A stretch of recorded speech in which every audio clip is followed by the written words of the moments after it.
It's time for Basketball Friday Night in West Virginia. For the next 3 hours, it's high school basketball from across the Mountain State. Live from Marshall University, here's your host, Ryan Epling. We turn the calendar over to February here on Basketball Friday Night in West Virginia as we have just about 5 weeks left of show. When we run out of show, that means the state tournament will be done in Charleston. Once again, good evening and welcome to Basketball Friday Night in West Virginia. I'm Ryan Epling. Our usual cast of characters changing a little bit tonight. James Collier is in Charleston, not the one in West Virginia. He's in South Carolina calling Marshall softball tonight. Rick Marrone is coaching basketball tonight. The Tulsa Lady Rebels having a game this evening. So Joe Linville has been nice enough to join us. He's here, the voice of the Scott Skyhawks. Scott has a big game at Chapmanville, and Joe, I know the parking was rough at Chapmanville Regional High School tonight. Did you end up, was Huntington as close as you could find a place? I couldn't find a parking spot, so I just went ahead and turned down Route 10 and headed this direction. Well, the Route 10 route. You know, we're going to give James Collier a rough time a little bit later, too, because I know he talked about going from Huntington to Logan by US 52, the Tulsa Highway, and 119, and saying that was a curvy road.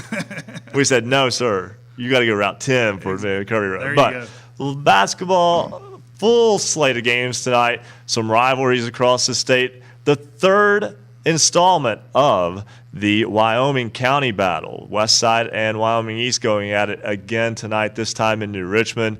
We'll have more on that one as well. Scott and Chapmanville Regional are coming down to the wire. We'll have much more on that game as well later on tonight. Kaiser and Berkeley Springs, for instance, they played a big game tonight in terms of sectional seeding. Yes, that does matter here as we turn the calendar into February. Girls' postseason play starts at the end of this month. And, Joe, sometimes that transition from football to basketball feels like it happens quick, but we're almost into the madness time of this year. I mean, it's really hard to believe that. I mean, you know, we've just gotten in. It seems like you said football season's over, then you have the holidays, and then basketball's in full swing, and here we are in the middle of February, and, you know, it's March Madness is just around the corner. Yeah, and we're looking forward to Bill Cornwell joining us a little bit later on tonight as well. Then we'll go over some games that happened earlier this week. I do want to mention before we get too far along, the Morgantown Mohegans girls team reached number 26 in the USA Today Top 25 nationally, and then they lost. We'll tell you about that much more later on. But first, let's get a check on the scores going on tonight. Joe Linville, we'll turn it over to you for a check of the basketballnight.com scoreboard. And looking for scores? Look no more. Visit basketballnight.com. Let's start off in AAA, number 2. Well, actually, let's drop down to number 3. Parkersburg South Patriots defeat number 10 Wheeling Park Patriots by a score of 77-47. And a game played at the Raleigh County Armory. The Trinity Christian Warriors defeated the Red Devils of Oak Hill 55-51. It was the Spring Mills Cardinals over the Washington Patriots by a score of 45-28. Now, dropping into AA, in that game that Ryan was talking about a minute ago, the West Side Renegades defeated the Wyoming East Warriors by a score of 64-40. The Scott Skyhawks, that game is now the final. They fall to the Chapmanville Tigers by a score of 48-43. The Kaiser Golden Tornadoes took one over the Berkeley Springs Indians by a score of 66-50.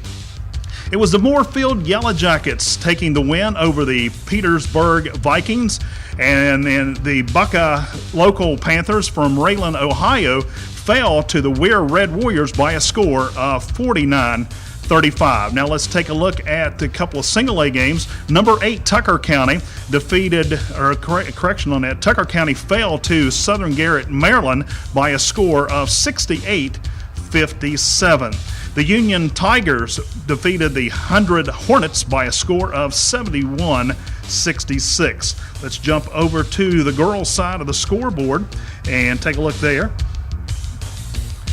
And we'll start out in AAA. In a final score, the Huntington Highlanders defeated the Cabell Midland Knights 66-32. The South Charleston Black Eagles defeated the Spring Valley Timberwolves by a score of 57-52. Also in AAA, the Parkersburg Big Red Ladies fell to George Washington by a score of 82-77. Princeton Tigers defeated the Shady Spring Tigers by a score of 81-35. Dropping to AA in the ladies' side of the bracket, it was the North Marion Huskies 39, Fairmont Senior Polar Bears 35. The Grafton Bearcats fell to the hands of the Lincoln Cougars 75-42. It was the Huskies of Herbert Hoover defeating the Tulsa Rebels by a score of 36-27. In Class A, Charleston Catholic fell to the hands of Wheeling Central 46-40. Pocahontas County defeated the East Hardy Cougars by a score of 51-38. And that's it for the basketballnight.com scoreboard. Thank you very much, Joe. Of course, you can visit basketballnight.com. Follow us at hoops_roundup. We will have scores coming through all evening long. Of course, games continuing to come in, some going final, some still in progress. We'll keep you up to date on all of those tonight as well. Again, you can always give us a call. 1-855-345-4709 is the number. And let's just go right to the phone lines. Lincoln Morgan, WSPW in Parkersburg. He was at the Parkersburg George Washington game. And Lincoln, how you doing this evening? Well, I am doing great. How are you guys doing? Doing just fine. Staying warm down here in Huntington tonight. But Parkersburg George Washington, tell me a little bit about that ball game. Well, first of all, I did cover the PHS George Washington boys game. That game was obviously last night, and a game that was very interesting. PHS gets the victory 73-64, and I'll tell you, I don't know if you would believe me if I told you this, but Jadarian Wade and Jordan Colbank combined for 55 of the 73 total points. But an all-around great performance by the Big Red. They definitely are coming together and playing very well week after week, and they have really impressed me, that is.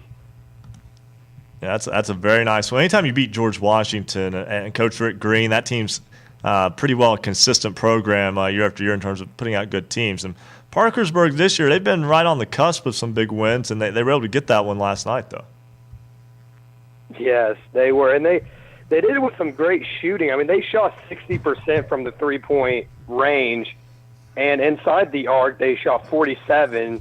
Total field goals, they were 49%. Now, something to keep in mind, they play Oak Hill, Princeton, Ripley, and then the big game that everyone's going to be talking about is the rematch at Parkersburg South, and that is probably, and then they finish off at Logan. And that is probably, the South is probably going to be the biggest game to finish their season. So that's definitely one to keep in mind. That's always a great atmosphere when those two crosstown rivals get together. We talk about rivalries, and that's one of the best ones. And, again, this Parkersburg Ball Club has been right there. They've lost a couple of tight games, but picking up that win over George Washington last night, and as we start to wind down the home stretch, that's one team to kind of keep an eye on. They could be a dark horse in postseason play. Lincoln Morgan, WSPW, thanks for joining us tonight, and have a good weekend, buddy. Thank you. You guys too. All right, and moving right along, as I mentioned, Morgantown's girls, undefeated, had gone through a gauntlet a week ago. They had beaten Logan by double figures. They had beaten Parkersburg South on the road by double figures. They beat Huntington in the Big Atlantic Classic by double figures. They beat Greenbrier East in the Big Atlantic Classic by double figures. And then they came home and they lost to Parkersburg South for the first time this year, 67-60. Again, that game earlier this week. Chad Richards, WSPW. Chad, that's a big win for Parkersburg South in what has been the premier rivalry in girls high school basketball. Yeah, definitely. I've been saying if anyone can defeat Morgantown, it's Parkersburg South, and that they did. They won 67-60. And I do have a full recap. Yeah, let's go right ahead. All right, let's go to scores first. Top scorer was Anna Hayden with 21. Karen McCutcheon also had 21, but this one was a bit of a surprise. Kia Bartlett only scored 8 points. Usually we've been used to seeing her up in double digits in scoring. Well, Parkersburg South now 16-3. Morgantown with that first loss of the season, 16-1. Of course, these teams met multiple times last year, and still another chance, if I'm not mistaken, for an OVAC meeting. Is that correct? That's correct. So they could meet 3 more times. That's correct. I do have all the 5A matchups.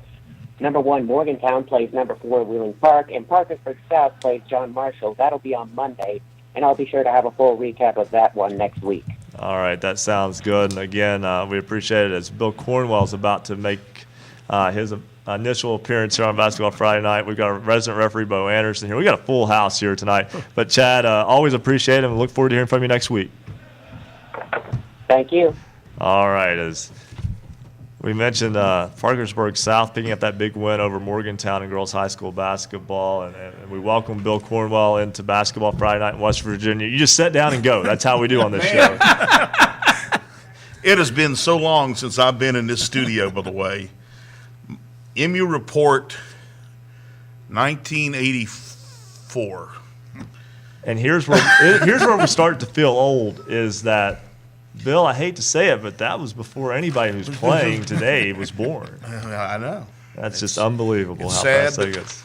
It's sad but true. And just got back from a wild affair out at Spring Valley, senior night for the Spring Valley girls, and party got spoiled by South Charleston's Black Eagles. Gary Green's team gets the win over Spring Valley, 57-52. Really impressed with Aaliyah Dunham, 25 points in the game. And she very much one of the better AAA girls players I've seen all year. Tough night for Spring Valley. 5 seniors. Of course, one of them, Maddie Morris, not able to play because of hand surgery recently. But tough night for Sarah Kelly, one of those seniors. Got into some foul trouble in the first half. And also give credit to South Charleston and their defense because Gary Green had his girls playing tough defense inside. Kelly, who likes to slash, drive the ball, only had a chance to do that about one time tonight to get a 3-point play. She and most of Spring Valley's damage done from the outside tonight, but they fall 57-52. Another tough home loss for them. Well, that's a ball club that for the second consecutive year, injuries have kind of played a role for them. Again, Maddie Morris missed most of the second half of last year with a knee injury, and then unfortunately a broken hand this year for the Marshall signee. And that ball club, if you just go back 2 years, they were in that semifinal with Logan with a sophomore-laden team. Yeah. And then neither one of those teams made it to the state tournament last year. We know how good that sectional is, let alone that region with girls basketball. When you talk about Huntington also being in there and Cabell Midland, who pulled the surprise out of sectional play a year ago. Yeah, Midland does not really have the horses they had last year, but do not look past them. And, of course, you got to deal with Logan, Shayna Gore, and her group. They're going to be tough. Yeah, it's always interesting to follow those schools along. Again, if you want to give us a call and join the program, 1-855-345-4709. And again, our resident referee, Bo Anderson, is just taking up residence here in the studio with us now, back for a second straight week. Well, I was supposed to have had a 7:30 game, and it got changed to 6 o'clock. So I did my 6 o'clock game and managed to make it back. And Fred saw me before I had my game and said, come on out. And so I said, okay, I like, enjoy the show. So hopefully I'll give you a little good info tonight again. You had time to go have dinner after the game. I mean, between this and the start of the show. Well, the game only lasted about an hour and 12 minutes. It was an extremely fast game and not a lot of things going on where I had to make a bunch of decisions, fortunately, and not a lot of yelling. So I feel good about myself tonight, I think it's amazing that people like this show so much and like you being on this show so much that when you're there to referee, they'll move the game up early. That way you can get back here and be on the show. Hey, it was a surprise to me. Like I said, I was anticipating a 7:30 game and then just got a message from the assigner a few days ago that it had switched to 6 because the 7:30 game is a girls' game for senior night, and I can say where I was. I was at Tulsa. I had Herbert Hoover and Tulsa boys tonight, and the girls and Coach Marrone are playing probably as we speak. So, again, it was an easy game, and I had time to get here. Yeah, there you go. Well, right now we've got to step aside and take a break, and when we come back, we'll talk more high school basketball throughout the Mountain State. Full cast of characters, and we'll make sure you get to know all of them a little bit better when we come back here on Basketball Friday Night in West Virginia on the Fast Break Sports Network. Basketball Friday Night in West Virginia will return in 2 minutes on the Fast Break Sports Network.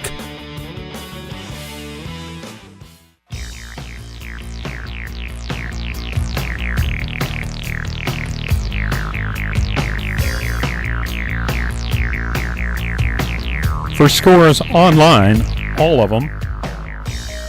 For scores online, all of them in West Virginia, visit basketballnight.com. A special thanks tonight to all of our affiliates. Listen on great radio stations throughout the Mountain State, including Power 92.3 FM, WIRC-LP in Spencer, 97.9 FM, WSPW-LP in Parkersburg, 91.5 FM. WRSG Middleburn, 106.7 FM, WHFI Linside, 101.9 FM and 1290 AM, WVOW Logan, 90.7 FM, WFGH Fort Gay, 98.5 FM and 101.5 FM, WQAZ Edmond Beckley, 101.7 FM, WYAPLP Clay, and 88.1 FM, WMUL in Huntington. Cable subscribers can find Basketball Friday Night in Huntington on Comcast Channel 25 and on Armstrong Digital Channel 204. Streaming online, high-definition video can be found on our website, basketballnight.com, and on affiliate rsnsports.com. Listen online with any computer or mobile device by going to basketballnight.com and click on Listen Live. We want you to become part of Basketball Friday Night in West Virginia. Become part of the family. Follow us on Twitter, and we'll make sure we mention your name tonight at @hoops_roundup, at @hoops_roundup. And we want to have a shout out to our new followers, Lonnie Wright, and also Erica. Also sending us info tonight, Tucker Coach, Brandon Noon, and J. Daniel Rollins.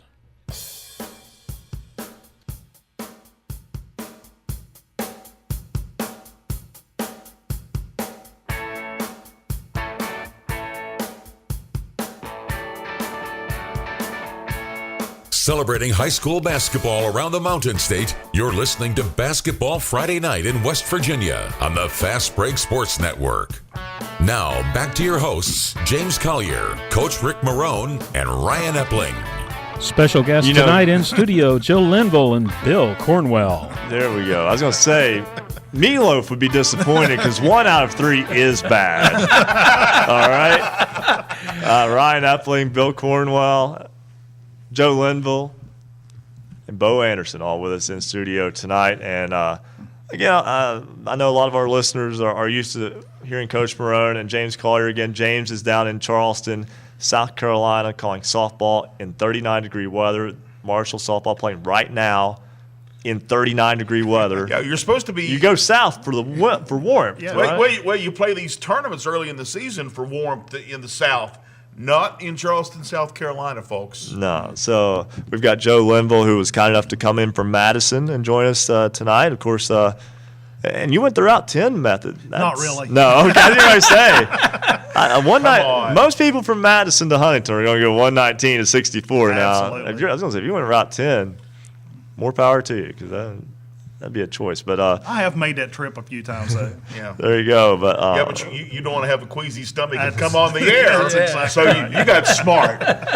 And again, we've got to give James Collier a rough time when we get him a little bit later on, because again, his trip from Huntington to Logan by way of the Tulsa Highway to Route 119, and he thought that was curvy.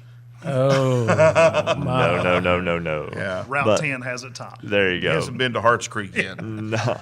But, Joe, let's talk a little bit about the Scott Skyhawks this season and just the Cardinal Conference in general. Polka's still undefeated, remains undefeated with a win at Wayne tonight. And, there's an argument that can be made that might be the best team in all of West Virginia this particular year. But when it comes to, like, Scott, Mingo Central, Chapmanville Regional, those teams are so close together. Any given night, you don't play well, you get beat. Scott has been hot and cold. I've seen them come out and play outstanding basketball. Then I've seen them come out and they look like they're out on a sandlot somewhere. And then, like you said, Polka, I mean, they're phenomenal. I think I said even on your show there a 3 weeks ago, just go ahead and give the title to Polka and let everybody else play for second. But we really can't do that, because anything can happen when you get down into tournament time. But there again, Chapmanville, obviously a very, very tough squad in that Cardinal Conference. So, like you said, you've got a core of good teams coming out of that area. And when you look at the postseason, by the way, I do want to mention, too, that earlier in the season, Scott has lost 3 times to Westside this year, but one was by 3 points. Mm-hmm. That beat pretty soundly at Westside. Westside can light it up when they catch fire. Right. And then the third meeting was also a very competitive game in Beckley. Yeah, that 3-point game was actually the first game of the season, and it was early. And then, in the second game, I mean, they just wore Scott out. It was like the Skyhawks didn't show up. But then, then the game in the tournament last weekend, it was a little closer. So, you never know. Exactly. That's what it's all about. Bill Cornwell. That's a voice that may be familiar to you if you've been inside Jones C. Edwards Stadium anytime recently. He's the public address voice of Marshall football, but also big into the local high school scene as always. And public address tonight at Spring Valley, I presume. Done PA since the early 80s. There you Back to the old Cerrito Canova days. Did it up to Cerrito Canova's demise, and then took it on to Spring Valley, and have done basketball, boys and girls, ever since. And again tonight, a tough loss for Spring Valley's girls. We don't want to go too much back into it since we've just talked about it, but Sarah Kelly getting to the 1,000-point mark for her career tonight. And so 2 seniors in that senior class for Spring Valley, 1,000 points for their careers. Yep. Maddie Morris had it as well, but again, unfortunately, she's out with the broken. Exactly, and actually, she's been wearing her uniform and sitting on the bench while she has not been able to play. And Coach Bo Miller actually offered her the opportunity tonight. You want to go in and play a minute, and start your senior night, and she said, "Nah, it might upset the chemistry we have." But that's her. She's very unselfish and just a good girl, and just looking forward to seeing her wearing the green and white with a herd next year. So to our resident referee, have you ever been in a situation where maybe there's been a player who's injured and both coaches kind of agree to let them get a minute or so and then be able to sub them out quickly? Yeah, I've seen that before. Try to let them get in the game. A lot of times it happens in the last part of the game, especially if the game has already been decided. And I've had other cases, not just injury, but there's been some cases where special kids have actually participated in the game that don't usually get in, and the other team agreed to let them score, and that's what high school sports should really be all about. It's not just about the 5 players on the floor; it's about everybody.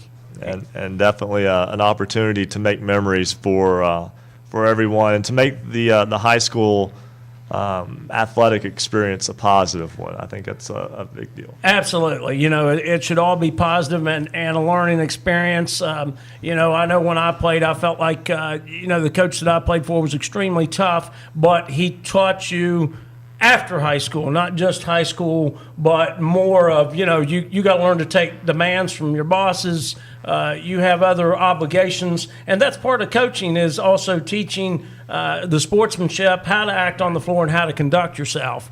And I think it's very important that the kids understand that. Sometimes they don't, and they don't understand why coaches are getting on them, but, I think it's very important. And by the way, that 1 out of 3, if I only got 1 out of 3 right, I would be getting something, so I'm calling technicals on the back there because they got 1 out of 3. Our resident referee already firing technicals out left and right here tonight, and we're just 25 minutes into the show. I will say one thing. You talk about girls reaching milestones, senior night, in and out. Give a lot of credit to coaches throughout the state. I've watched them do it. The visiting coaches on senior nights very understanding about the timing. You have players reaching milestones. Stop the game and don't stop it too long, but Right. but they're very understanding, and you don't see anybody really doing anything ugly or saying, we don't want you to do that. The coaches throughout the league and throughout the state are just class about working that because they know it's all about the kids. It's not about them. I want to talk with Joe Linville a little bit about the girls basketball program at Scott. They got right on the cusp of a state title with Mackenzie White, who went to WVU, and then is she in Fairmont State now? Yeah. So seeing that program build, being in that community, and seeing a rising interest in girls basketball there, just how did girls basketball catch on in Madison and at Scott High School? Hopefully, the word got out about Mackenzie, I guess, when she was in middle school. And, once she became a Skyhawker freshman year, I mean, she just started, she was on fire then. And, she was getting some attention. She traveled with AAU quite a bit. And it was just one of those things. It was just a little spark that program needed. You had John Porter, who was the coach. He'd been there a year. I mean, he was a teacher at Scott when I was there, and that was back in the 70s. But it was just one of those things that the timing of the core of girls that came through there, and Mackenzie's a phenomenal basketball player. And that was also a team that I remember actually did the video for the championship game for where I worked full time, and remember she took the three to try to tie the game with Westside and came up just a little short. And I remember interviewing her after that game, and there was just this she wasn't necessarily mad or angry, just kind of like, what do we have to do? Heartbroken. I mean, Yeah. And those girls they were there 3 years back to back to back, and they thought that was their year. I mean, and they came that close. And they ran, and part of that though was in the Summers County 105 game winning streak also, and there wasn't anybody beating them at that point.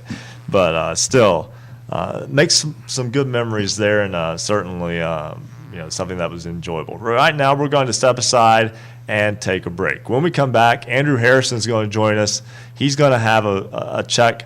I'm surprising him here because I told him I'm going to do this at 10, but we're going to do this at 9:30. We're going to have him and have a check on our standout athlete of the week. We're also planning on hearing a little bit later on from the head coach of the Preston Knights, Barry Sanders, is going to join us on the program. Not the Barry Sanders that most people might think of initially, but we look forward to hearing from Coach Sanders. The Knights are ranked number 9 in Class AAA boys basketball this week, and we'll get another check of the scoreboard. All of that when Basketball Friday Night in West Virginia continues here on the Fast Break Sports Network.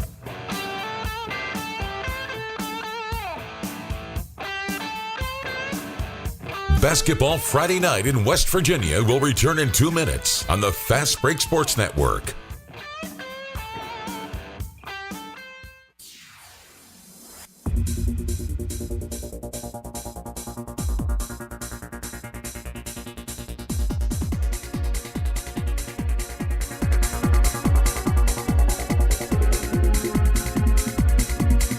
If you love basketball, then there's only one place to be on Friday nights after the game. It's Basketball Friday Night in West Virginia. High school basketball action in West Virginia is heating up as teams focus on a trip to the state championship in Charleston. Stay up to date with your local team and its progress all season long with Basketball Friday Night in West Virginia for 3 hours every Friday night from 9 to midnight.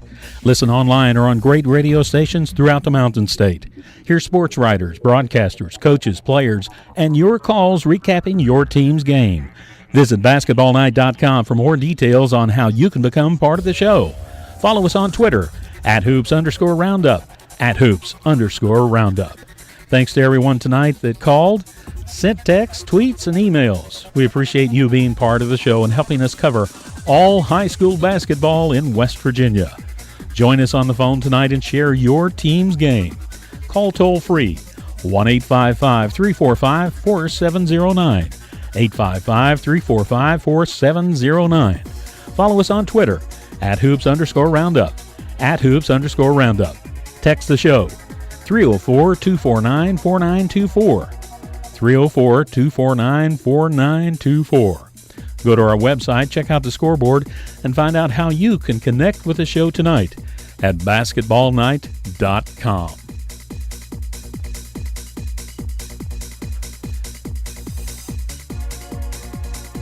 A shout out tonight to the folks tweeting us, including 100 High School, John, Lonnie D. Rife, Tucker Coach, Examiner Sports, on Basketball Friday Night.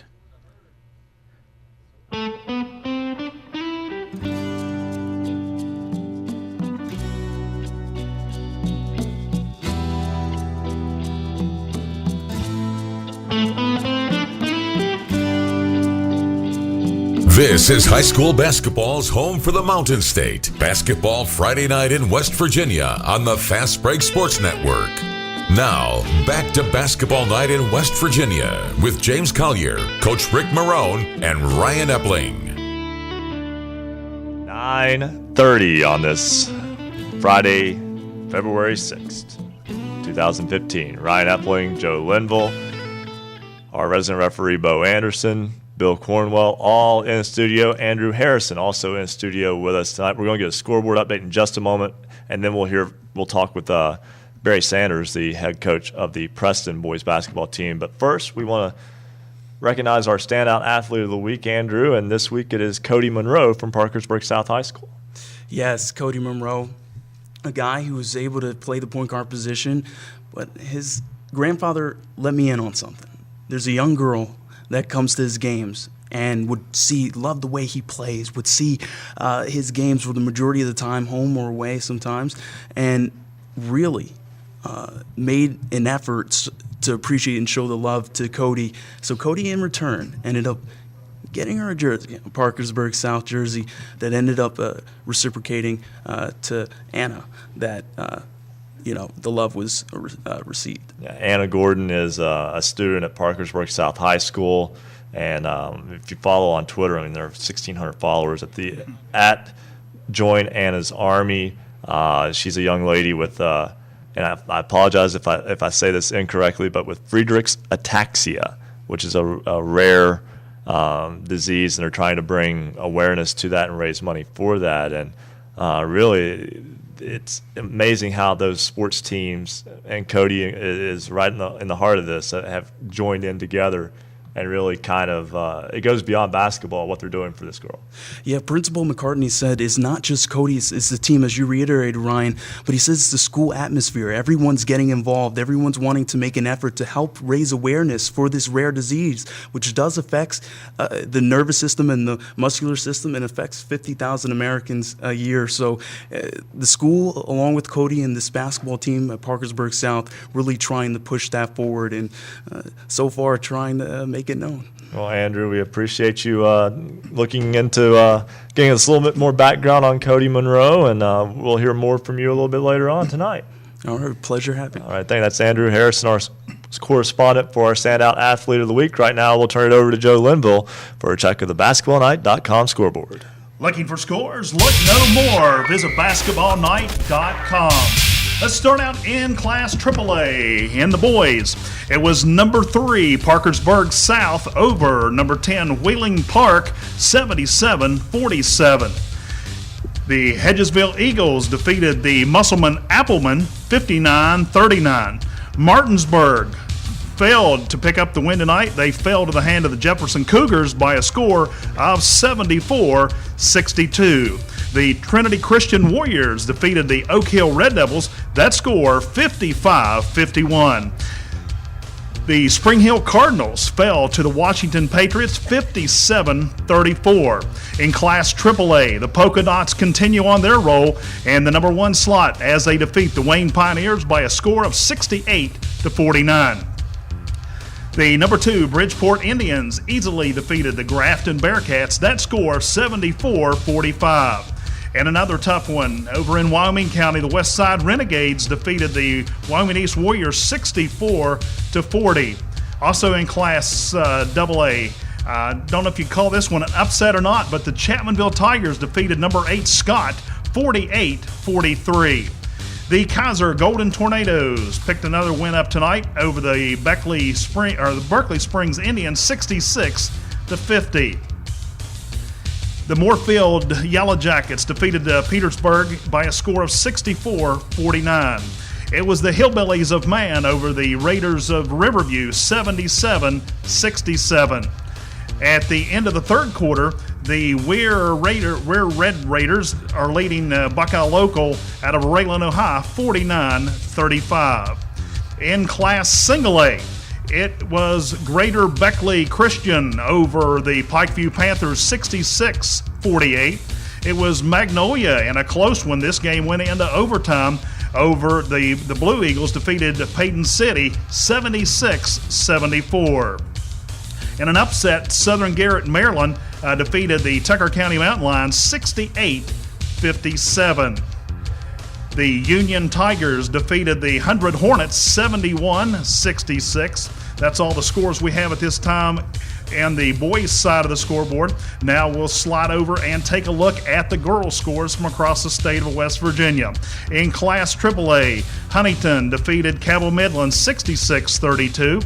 It was number 5 South Charleston defeating Spring Valley 57-52. It was number 10 Parkersburg falling to George Washington 82-77. It was the Battle of the Tigers. Princeton Tigers pulled this one out, though, with an 81-35 win over Shady Springs. In Class AA, it was number 2 Fairmont over the North Marion Huskies, who were ranked number 3, 56-55. The Grafton Bearcats fell to the hands of the Lincoln Cougars, 75-42. It was the Huskies of Herbert Hoover over the Tulsa Rebels, 36-27. In Class Single A, it was the Wheeling Central Maroon Knights over Charleston Catholic, 46-40. Number 5, Pocahontas County defeated East Hardy, 51-38.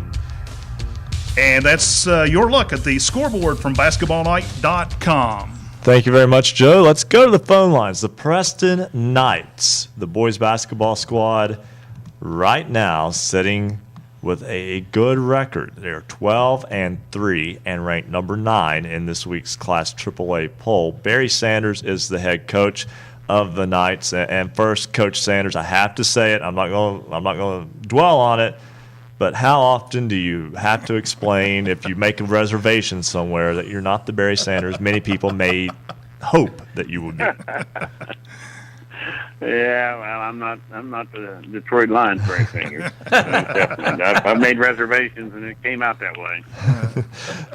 Hey, Coach, good season so far, a 12-3 record. I know not a lot of people necessarily know about that squad or really, quite frankly, about that school. Kingwood, a little bit of a rural area, and a big it's a county-wide school there at Preston. And just tell me about your ball club this year. Well, we're probably 1,200 students, so we're a big school as far as AAA. And so far this season, we've had some good wins, and we've had a couple bad losses we didn't like. But we lost to Morgantown twice, and we didn't enjoy that. But they're in our section, and we also, had a couple nice wins over Wheeling Park and Parkersburg. So, we've had some good ones, some bad ones. We're in the Big Ten Conference, which is, it's a very, very strong double-A conference with Robert C. Byrd and Bridgeport, Fairmont, those schools. But right now we're enjoying a good season. We're going to go and play Wheeling Park tomorrow night. So we'll see what we can do. Yeah, earlier this year, back on January 10th, you beat Wheeling Park 46-39. There's never a bad win over Wheeling Park. That's a good program. And it just looking through your scores from what I've been able to look, Morgantown seems to kind of have your number, and Morgantown's really good. Yeah. And outside of that, you've beaten everyone else you've played virtually. And Parkersburg's a really good basketball team. We talked about them earlier. I mean, they beat George Washington. Yeah. They've lost a tight game to Huntington High on the road, who won the state championship last year. Yeah, we beat Parkersburg early in the season. I think it was our third game of the year. We beat them down at their place, 78-72. It was a real good win for us on the road. As far as Morgantown, they've been in our section for, it's 24 years we've been at Preston High, so they've always been there. And we haven't beat them as much as they beat us, but we won 8, 9, 10, maybe even 12, 11 sections. So it's been a good rivalry between us and Morgantown. They're pretty loaded this year. They're big, they're strong, they're fast, and they can play clear to 10, 11 deep. Correct me if I'm wrong. I believe it was just 2 years ago, and sometimes I get a little bit hazy on my number of years here. Maybe it was 3 years ago now, but your team hosted Wheeling Park in a regional final for basically a state play-in game and lost that game in overtime, I believe. Is that right? Yeah. We played Wheeling Park 2011. We were number 2 in the state, and they were number 1, and of course Morgantown was number 3. And easy Morgantown section, right? and Wheeling Park ended up going, easy region. Yeah. And they had Bubby Goodwin and Marquise, and we were a good team. We were 22-3, and so wasn't Morgantown, so wasn't Wheeling Park. We were all 22-3, and they got the right to go, and they ended up losing that year. They lost the state final to GW by 1 in overtime. So you can say, well, we should have went, but we didn't. They did. Well, Coach, you're right on the cusp. Can you compare this team at this point in the season to that one? I know that was a senior-laden team, that 2011 squad, but can you compare the two teams? Well, this year's a senior-laden squad, and of course, you got number 2 Morgantown, you got number 3 Parkersburg South, you got number 10 Wheeling Park, and you got number 9 us. So we're all in the same region, and 2 of us get to go, and the rest don't get to go. So it's a very, very tough region. It's been a tough region for, we played Wheeling Park 3 or 4 times in the regional finals, and we haven't beat them yet. We get to play them this Saturday night. Tomorrow night we hope to go up there and try to get a win out of it. Well, Coach, you keep knocking on the door enough, it'll open up one day. You just keep working at it. We definitely wish you the best of luck, and certainly off to a good start this year, and we wish you the best of luck for a strong finish as well. Hey, thanks. Thanks a lot. All right, that's Barry Sanders, the head coach of the Preston boys basketball team. Again, they are 12-3, and they will play Wheeling Park tomorrow. And Bill Cornwell, I know you follow the AAA side of things pretty closely, and Preston's one of those teams that they're almost an enigma, so to speak, because you don't see a lot of them. Nope. Sometimes they have, like Coach Sanders mentioned, they might be the third best team that can't get out of there. Or they might be the second best to lose a tight ball game, but right on the cusp of being a team that could be a state tournament caliber team, at least over the past several years. And you see it so much. You have teams that they absolutely look like on paper this team ought to be Charleston bound, but because of the toughness of those sections, they could be one and done. I mean, it's really scary, really sad. And despite the changes in the state tournament and the new regional sectional setup, it doesn't matter. You get the right team right night, no matter what record you come in with, you're done.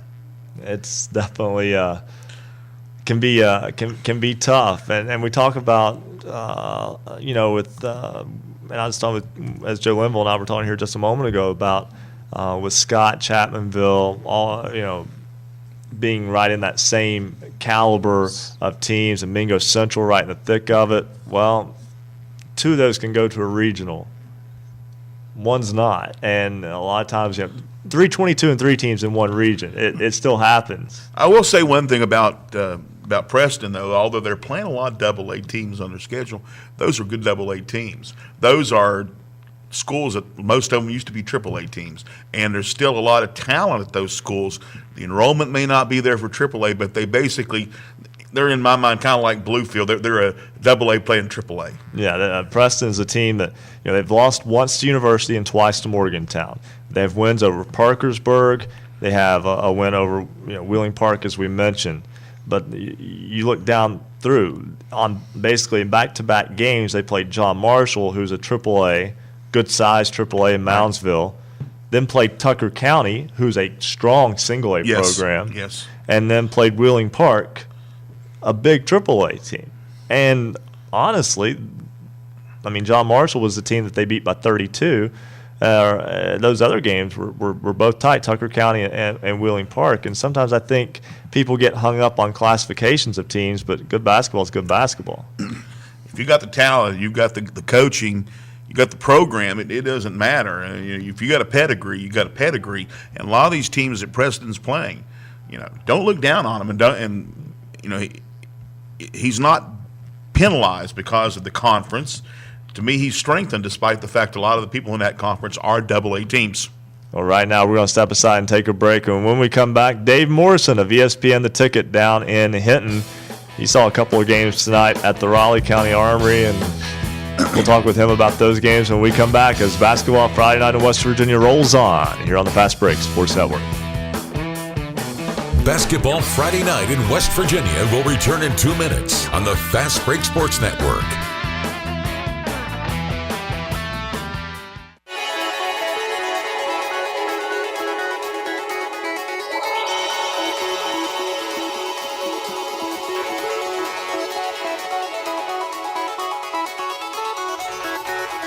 Streaming video live from the studios at Marshall University. Visit basketballnight.com for video, audio, and the Basketball Friday Night Scoreboard. Watch our live high-definition video stream by going to basketballnight.com. It just takes one click to watch. Listen online with any computer or mobile device by clicking the Listen Live tab. Become part of Basketball Friday Night's family. We'd like for you to become our correspondent and update us on your team's games. Follow us on Twitter, @hoops_roundup, @hoops_roundup. Call the show. We want to hear from you. Toll free 855-345-4709, 855-345-4709. Give us an update on your team's game. You can tweet, text, email, or give us a call. Find out how by visiting basketballnight.com. Special thanks again to all our affiliates carrying the show tonight. Mackenzie Barker, Clay County Lady Panthers, Jared West, Notre Dame Fighting Irish, Jadarian Wade, Parkersburg Big Reds, Gage Wicks, Williamstown Yellow Jackets, Gavin Nichols, Clay County Panthers, Elijah Cuffey, Polka Dots. What they all have in common is they were selected by Basketball Friday Night in West Virginia as the Standout Athlete of the Week. Have someone remarkable on your team? Did you have an athlete make an outstanding play? Well, you can nominate your team's players to become the Basketball Friday Night Standout Athlete of the Week.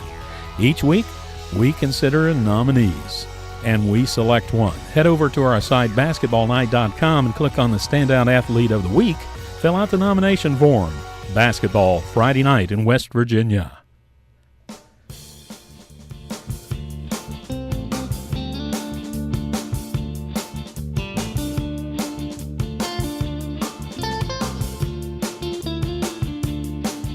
Stay up to date on your favorite teams. Check out basketballnight.com. Now, back to Basketball Friday Night in West Virginia with Coach Rick Marrone, James Collier, and Ryan Epling. 9:47 here on Basketball Friday Night in West Virginia. Ryan Epling, Joe Linville, Bill Cornwell, resident referee Bo Anderson, all with you tonight in the studio. We'll have James Collier a little bit later on. He's down in Charleston, South Carolina. They're just finishing up some softball action down there with Marshall, and it's opening day. He has the call for WMUL-FM down there. And also Rick Marrone, we'll hear from him a little bit later on tonight as well. His Lady Rebels playing Herbert Hoover tonight down in Glen Hayes, about 45 minutes south of Huntington along US 52 there at Tulsa High School. So we'll hear from him as well. We're not making him come into the studio tonight after a late night. But right now, let's go. Before I go to the phone lines, I want to say that earlier today I was able to talk with Josh DeLauder, West Virginia's all-time scoring leader from Paw Paw High School. Graduated back in 2000. It's been 15 years since the Pirates made that trip to Charleston. And that was before the internet and social media was really so expansive in that everybody had such easy access to information. And he will be on the program with us next week. So looking forward to talking with him and kind of walking down memory lane with him with that Paw Paw Ball Club that, again, made it to Charleston 15 years ago. Hard to believe it's been 15 years. Dave Morrison, ESPN The Ticket in Hinton. He's been following high school basketball in West Virginia for a long time and not just around certain locations. And Dave, you remember that Paw squad from 15 years ago? I sure do, and I remember Josh DeLauder very well. Seems like he was good for about 35, 40 points a game. And, of course, that's up in Kozlowski's area, Paw, right? Yeah, Rick Kozlowski actually wrote a really, really good piece about Josh DeLauder a couple of years later because Josh DeLauder didn't play college basketball. He played college baseball at Potomac State. He was a very good baseball player. It was a really interesting piece. You know, I have to follow Kozlowski sometimes. Now you have me following Barry Sanders. Yeah. Man. Stepped it up tonight. Put the pressure on. Well, we'll try to talk to Coach. I actually talked to Coach Sanders last year when they played Wheeling Park up at West Liberty. Very interesting guy.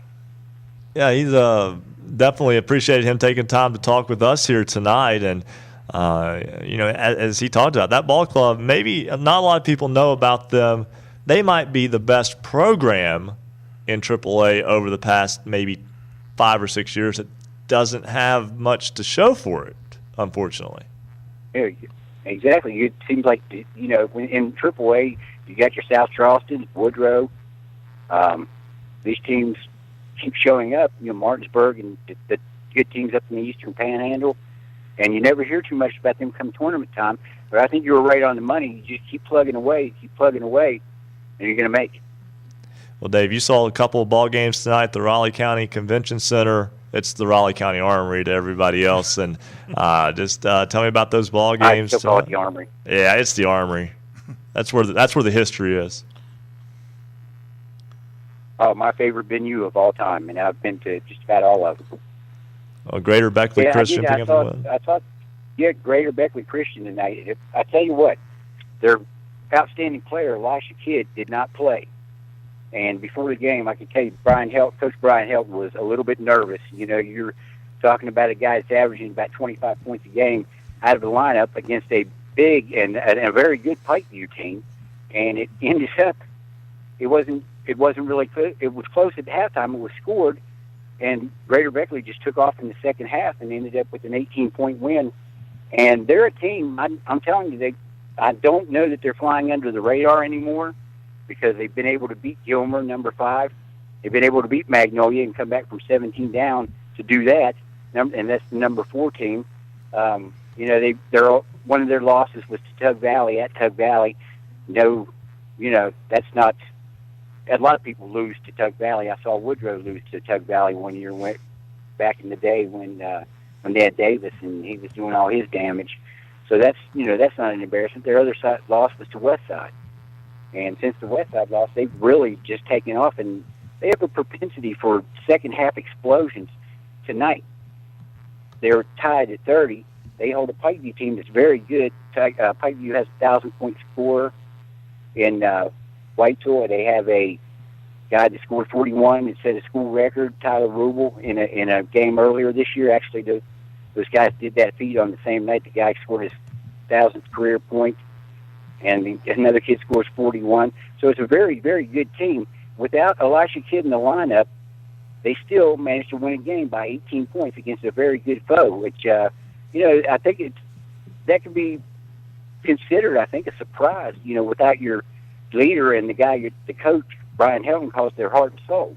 He's in bed at home with the flu, and they still win by 18 points. This is a very, very good team. It's a relatively deep team, and I think they can make a deep run in the state tournament. They match up well with a lot of the teams they're going to see in the postseason, and I do think they'll make the trip to Charleston, and I think they're going to acquit themselves very well when they get there, because they're a very, very talented team.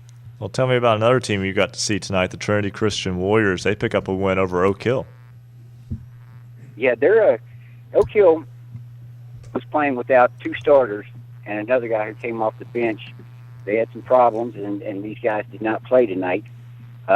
Still played pretty well, but Trinity, I tell you what, they are a very good team. Saw them last year against Wheeling Central in the OVAC championship, and I think they're just as good as they were, if not a little better this year. Final score was just 5 points. You go into the Armory for the first time, you haven't played there, it's a tough place to shoot, with the backdrop and everything. It's a little different than most of the places they're probably used to playing. And they definitely were able to acclimate themselves enough to beat Oak Hill tonight. So what happened tonight in the Raleigh County Armory was 2 single-A schools, one beat a double-A and one beat a triple-A tonight. Yeah, those are 2 very good single-A schools for sure. But, yeah, I mean, these guys in these situations, they're not afraid to play anyone. I know Greater Beckley is trying to set up another game with a team. They're down a game, and they may end up playing another ranked team. I'm not really able to say it now who it is, but if they can set that up, that would be another good matchup. It's not Wyoming Central or Bishop Donahue. So, hey, I'll tell you, there have been some great Class Single A games this year. Trinity Christian and Wheeling Central played a triple overtime game earlier this year. Magnolia had a really tough win against Wheeling Central, and then Wheeling Central blew them out in the return game. Greater Beckley had that big comeback in New Martinsville to beat Magnolia. There's a lot of good single-A basketball teams this year, and that didn't even mention Tug Valley and all that. Yeah, and Tug Valley, I don't think they're ranked at this point, or are they down at the bottom of the single-A top 10? They're going to be a threat, and they'll come out of the same region as Greater Beckley. As a matter of fact, I think they're in the same section. So there's going to be a good battle there. They've been kind of one team, and they do play next. Greater Beckley and Tug Valley play at the Armory next Friday. They've been a little hot and cold this year. Tug Valley has. I know they lost in the Huntington Invitational last week to St. Joe, I believe. Yeah, St. Joe. Right. I mean, but they're so hard to beat at home. So hard to beat down there. Oh, yeah. And St. Joe can be very hard to beat in the Big Sandy Superstore Arena, too. It's their tournament. It's their tournament. But definitely looking forward to, again, we were going down the records of teams. It's just nobody in the top 10, with the exception of Notre Dame in Class A, has more than 3 losses, or at least, that was as of a couple weeks ago. But my point being that Notre Dame, Tug Valley had a win over Notre Dame, had a win over Greater Beckley Christian, and they weren't ranked. It's like, what more do they have to do? But now, I believe in the last AP poll they were 10th. So they did finally sneak in. I think sometimes people get too attached to their records and don't really look at the opponents that you're playing, and that's not everyone, of course. I know a lot of the guys who vote, and they take it very seriously, and they do their homework. And I tried to always do that myself when I was voting on the poll. But Tug Valley, you're right. I mean, they're a team and they also play a very demanding schedule. They'll go up against Domingo Central. They'll invite a Greater Beckley down. As I said before, back when Greg Davis was playing, they invited Woodrow Wilson down and ended up beating Woodrow. Well, Dave Barksdale as a really epic game. Dave Barksdale as a head coach and an assistant coach, a head coach at Woodrow Wilson, legendary coach there, currently an assistant at Greater Beckley Christian. He is 0-5 in Naugatuck. Isn't that something? I mean, that really is. I mean, that just shows you how good they are and how hard they are to beat down there. That is one heck of a program that they've got down there. And always a lot of. I think they just grow basketball players down there. It is amazing how that. It truly is amazing how that works out. And again, we mentioned they beat a Mingo Central team who has got on a little bit of a roll here lately. They took Huntington to overtime last week as well. So I mean, Dave Morrison, we could talk basketball for another hour or so, but we're gonna have to let you go. I tell you this, I got a real good Barksdale story for you real quick. He told me before the game today, he said, you don't know this. In my first game coaching at Woodrow Wilson, it was an alumni scrimmage type game against the alumni. He was teed up and thrown out of the alumni game before he coached a regular season game. And he had to sit out the first 2 games before he started his career at his alma mater. No, knowing Barksdale, he's got so many stories. Knowing Barksdale, that doesn't surprise me. Do you know what the funniest one? This is real quick. The funniest Barstow story of all time. He left Woodrow. He was down in South Carolina coaching, right? Right. They're not winning. They're struggling. They're driving back on a bus. The bus hits a deer. Barstow jumps out of his seat and says, "That's how you take a charge."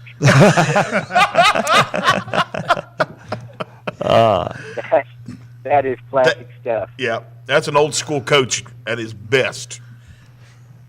Yeah. I'm sure that might be from that book that coaches you read for when they go out on speaking engagements. The way he told it was great. One last question before I let you go, Dave. Was he in a tie tonight again, or was he back in the warm-up suit? He's in the suit and tie. Wow. And he's got a suit and a tie, and it just, I just want to bring a pull over myself and say, "Coach, please, just put this on." Well, Dave Morrison, ESPN, The Ticket, down in Hinton. Always a pleasure, my friend. Look forward to talking with you next week. I appreciate it, guys. You guys have a great show and a great evening. All right, you take care. Right now, we're going to step aside and take a break. When we come back, we'll have another scoreboard update. We'll also hear from Donald Butcher, Seven Ranges Radio. We'll talk a little bit of Tyler Consolidated with you when we come back here on Basketball Friday Night in West Virginia. 1 hour down, 2 to go on the Fast Break Sports Network. Basketball Friday Night in West Virginia will return in 2 minutes on the Fast Break Sports Network.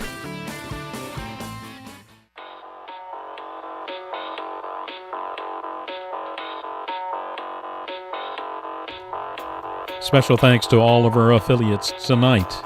Listen on great radio stations throughout the Mountain State, including Power 92 Radio, 92.3 FM WIRC-LP Spencer, 97.9 FM WSPW-LP Parkersburg, 91.5 FM WRSG Middleburn, 106.7 FM WHFI in Linside, 101.9 FM and 1290 AM WVOW in Logan, 90.7 FM WFGH Fort Gay, 98.5 FM and 101.5 FM WQAZLP Edmond Beckley, 101.7 FM WYAPLP Clay, 88.1 FM WMUL in Huntington.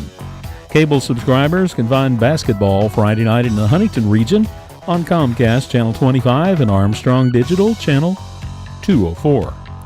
Streaming online high-definition video can also be found on our website, basketballnight.com, and on affiliate rsnsports.com.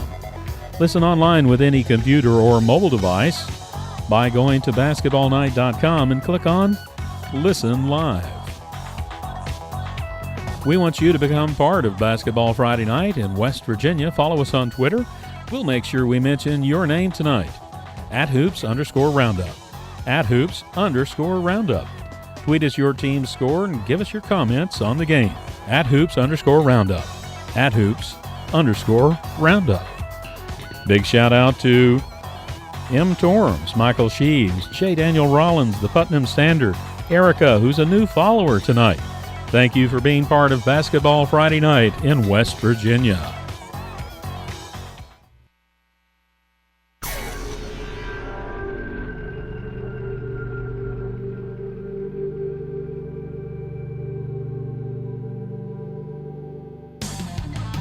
This is Basketball Friday Night in West Virginia. Heard statewide on great radio stations. Visit basketballnight.com to find the station nearest you. Get all the scores all the time at basketballnight.com or on Twitter @hoops_roundup. Now back to Basketball Friday Night in West Virginia with James Collier, Rick Marrone, and Ryan Epling. It's 10:03 here on Basketball Friday Night in West Virginia. Ryan Epling, Joe Linville, Bill Cornwell, our resident referee Bo Anderson, all with you. Again, we'll have James Collier, Rick Marrone a little bit later on in the show. We're going to talk with Donald Butcher of Seven Ranges Radio. We'll talk Tyler Consolidated here in just a little bit. But first, we're going to get you another check of your basketballnight.com scoreboard. Looking for scores, look no more. It's basketballnight.com. We'll start in boys class AAA tonight. Number 2 Morgantown improves to 15-2. They beat John Marshall 91-26, the Mohegans get the win in Moundsville. It was number 3 Parkersburg South, a 30-point win on the road over number 10 Wheeling Park, 77-47, sixth straight win for the Parkersburg South Patriots. They are now 14-2. Also tonight, it was Steubenville, Ohio, defeating Brooke 73-48. Hedgesville goes on the road and beats Musselman 59-39. Jefferson beats Martinsburg tonight in Shenandoah Junction 74-62. The Cougars get the home win. Trinity Christian goes to the Raleigh County Armory and beats Oak Hill 55-51. Also tonight in Class AAA, Spring Mills picks up a win over Washington, the 2 newest schools in the Eastern Panhandle. Spring Mills gets the win 57-34. In Class AA, number 1 Polka 16-0. They beat Wayne on the road tonight 68-49. The Dots pick up the win at Pioneer Gym. In Big Ten action tonight, number 2 Bridgeport beats Grafton 74-45. Indians continuing to roll this season.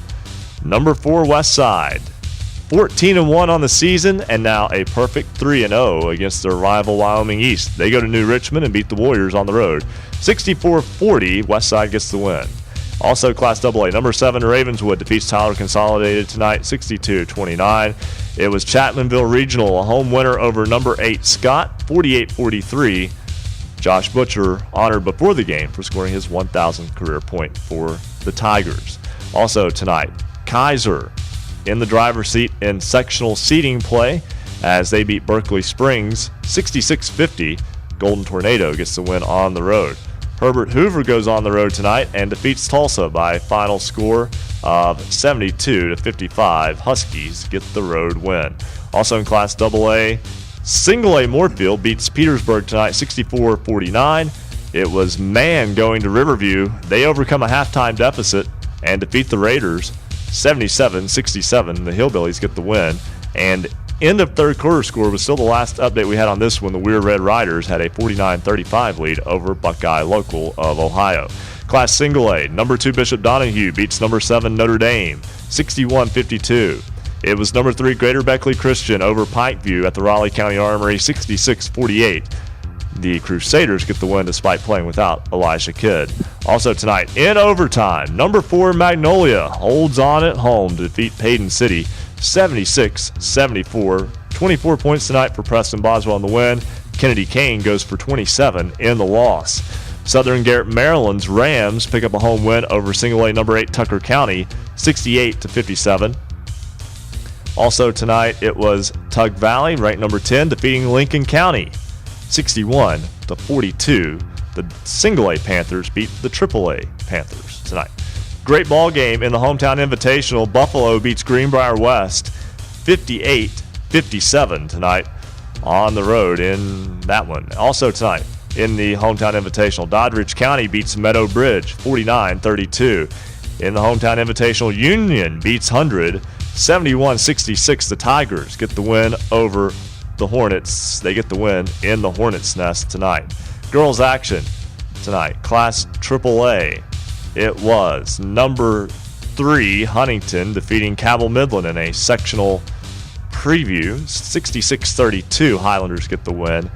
South Charleston ruins senior night for Spring Valley. The 5th-ranked Black Eagles beat the 10th-ranked Timberwolves 57-52 behind 25 points from Aaliyah Dunham. Also tonight, St. Albans, they're catching fire. The Red Dragons, ranked number 7, defeat Winfield 75-43. It was Greenbrier East, ranked number 6 in AAA. The Spartans win 48-37 over Hampshire. Number 8 Hurricane beats Nitro 68-41. We'll talk much more about the MSAC a little bit later on tonight. Number 10 Parkersburg beat George Washington 77. George Washington beats Parkersburg 88-77. High-scoring game tonight on the hill in the South Hills of Charleston.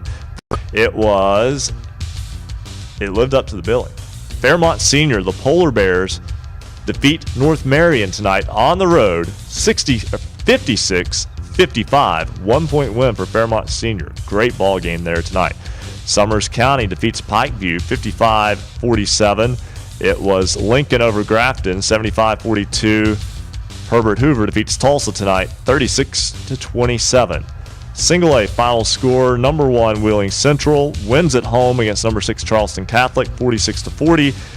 Pocahontas County defeats East Hardy 51-38. BasketballNight.com scoreboard. We go back to the phones. Donald Butcher, he is with Seven Ranges Radio. Tyler Consolidated falls tonight. Donald, tough ball game tonight for the Silver Knights. Yeah, it was.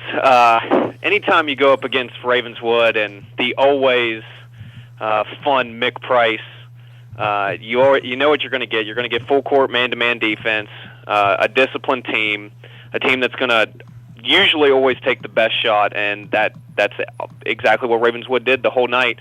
Red Devils dictated the pace of things from start to finish. Got up 13-7 after the first quarter. Tyler found a way to hang pretty tough, but an 18-10 second quarter where Ravenswood really made a killing at the free throw line is what separated this game. They continued to do so throughout the second half and got a 62-29 victory. Well, let's back up a little bit here. Tyler Consolidated was coming off of a 2-point loss to Ritchie County earlier this week. That game would have been back on Tuesday night. And Tyler Consolidated, I know when it's tough to get a win, sometimes those tight games, when they get away from you, can be very frustrating. Yeah, actually, coming into this was the third game that I'd covered for the Silver Knights this week.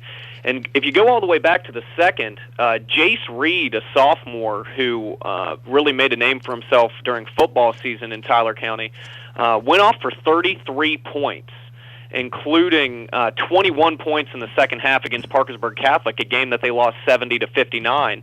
And you could really feel that game that the team was really starting to come together. They were running the offense really well, and the whole team was really looking for him.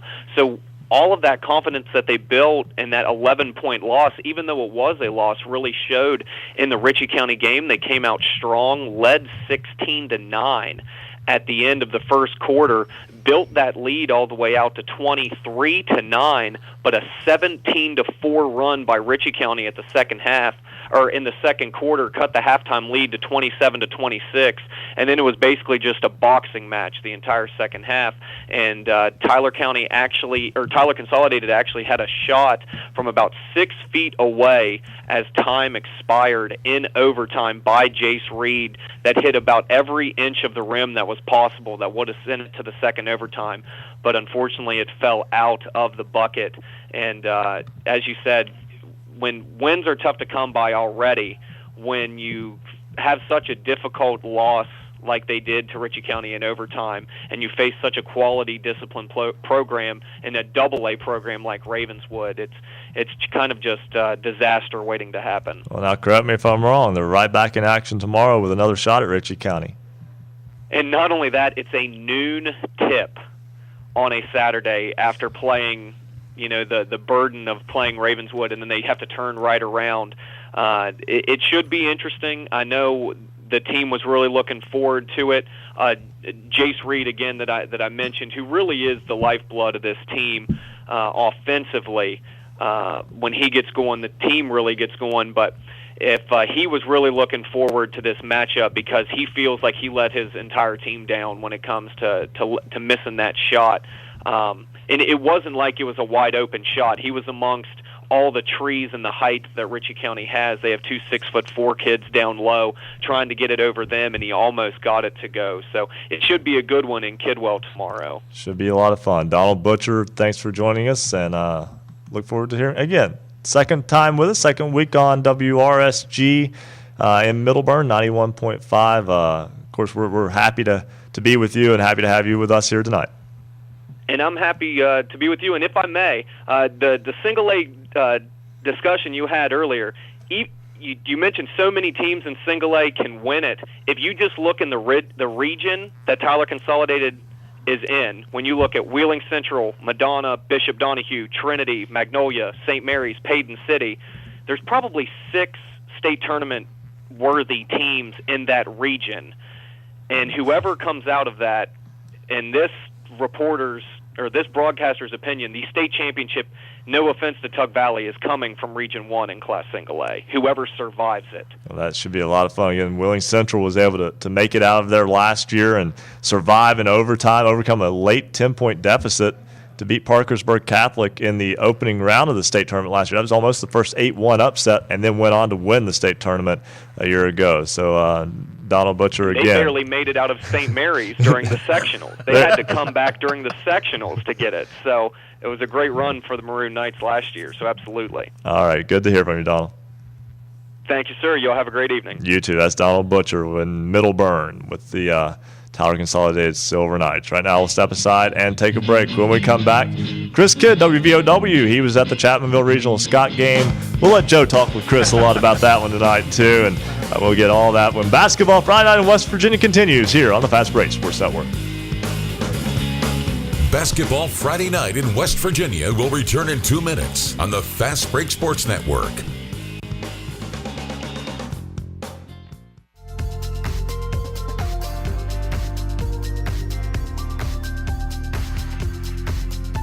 Mackenzie Barker, Clay County Panthers. Jared West, Notre Dame Fighting Irish. Jadarian Wade, Parkersburg Big Reds. Gage Wicks, Williamstown Yellow Jackets.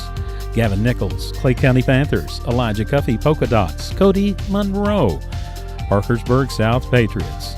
What they all have in common is they were selected by Basketball Friday Night in West Virginia as the standout athlete of the week. Have someone remarkable on your team? Did you have an athlete with an outstanding play? You can nominate your team's players to become the Basketball Friday Night Standout Athlete of the Week. Each week, we consider nominees based on leadership, performance on the court, academic performance, involvement in the community, and volunteer work. Every Friday night, we select a Standout Athlete of the Week. Head over to our website, basketballnight.com, and click on the Standout Athlete of the Week tab. Fill out the nomination form and we'll take it from there. We want you to nominate your team's athletes. Check it out at basketballnight.com. Basketball Friday Night in West Virginia, the Mountain State's voice for high school basketball. Streaming video live from the studios at Marshall University. Visit basketballnight.com for video, audio, and the Basketball Friday Night Scoreboard. Watch our live high-definition video stream by going to basketballnight.com. It just takes one click to watch. Listen online with any computer or mobile device by clicking the Listen Live tab. Become part of the Basketball Friday Night family. We'd like for you to become our correspondent and update us on your team's games. Follow us on Twitter at @hoops_roundup, @hoops_roundup. Basketball Friday Night in West Virginia.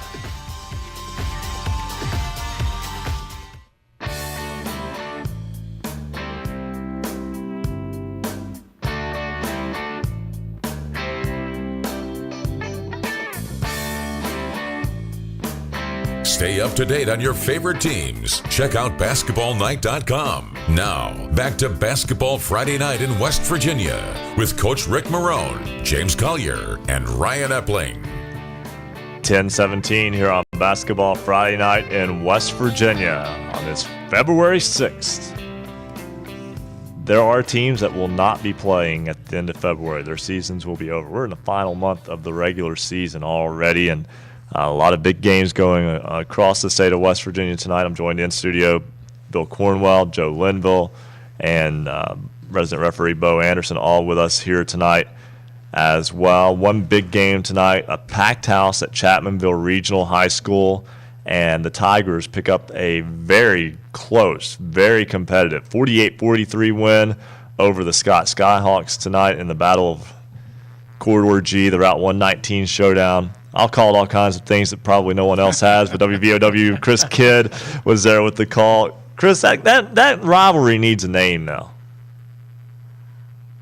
You know, we've kind of thought about that for a while, too. I mean, Corridor G, congratulations, you named the road. Right. And, it can be kind of nasty between the two. Even early on in the game tonight, you had a brief scuffle between Ben Ike of Chapmanville and Anthony Zigman, where both of them went to the floor and had each other basically in a headlock. Thankfully, the referees intervened, and I think that went back to even last summer. Apparently, Ben was upended on a play by a Scott defender and got up, and it got pretty ugly. But thankfully, things got very much settled down after that, and it was just an electric atmosphere down in Chapmanville. And it's one of those places, Chapmanville's not been known to be a basketball community per se until, say, the last 6 or so years with Harry Kirk and Alan Hatcher and company really reigniting the fire of that community that kind of went away after Danny Godby stepped down. And Dave Elkins obviously had some really good years there as well, got Chapmanville to the doorstep of the state tournament. But, whenever Chapmanville's crowd shows up like that, I mean, it is so good and really ends up igniting the ball club even more. And, I mean, Scott, they travel so well wherever they go. I mean, there was nowhere to be had. We actually looked out into the commons area where the cafeteria is, and there were people 8 to 10 deep trying to look into the gym just to see what was going on. And I mean, that's what high school basketball is about. I mean, it's not about half-empty gyms. It's about students coming, cheering, having signs, going back and forth with the other cheering sections, really getting the players fired up. And I mean, we had a blast tonight. I mean, obviously with us doing Chapmanville, it was a little bit better for us. But I mean, the game it was tight all the way through. The largest lead for either team was 8 points, and what really made the difference. I mean, Scott had their opportunities to really take a decent lead in the first half. They just couldn't hit anything. I mean, they were getting good looks, but they really struggled from the field and let Chapmanville kind of hang around. And then finally, there at the end of the first half, Chapmanville trailed by 6. And they went on a 12-0 run to close out the half and early into the third quarter, and that really flipped momentum heading into the second half, and Chapmanville never trailed again after that.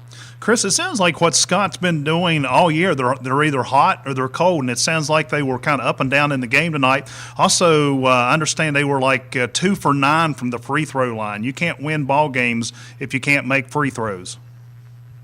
Yeah, my brother does the games with me on ChapmanvilleTigers.tv. There's a little plug I slipped in. But, never mind that. That's fine. But, see what else I can get in here. What are our sponsors again on the podcast? Easy now. It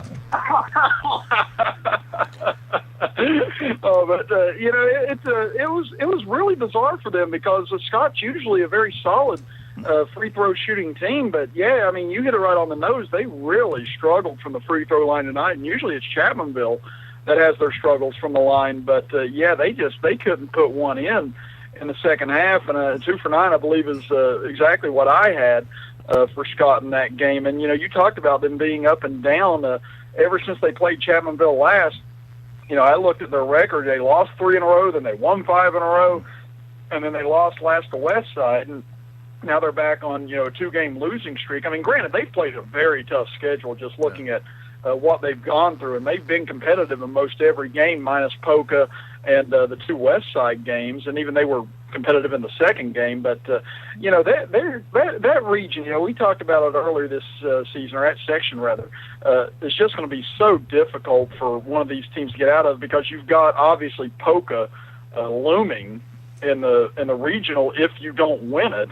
And, Chapmanville, they've really turned a corner, though. I mean, they've given Polka their toughest test out of the 14 games. I think Monday night we did that game, and Polka got up by 17 in the first half. Chapmanville cut it all the way down to 4 in the third quarter, had them on the ropes there in the third and fourth, and just couldn't capitalize near the end. I mean, that's just how good Polka is. But I think I counted in 11 of 14 Polka's games.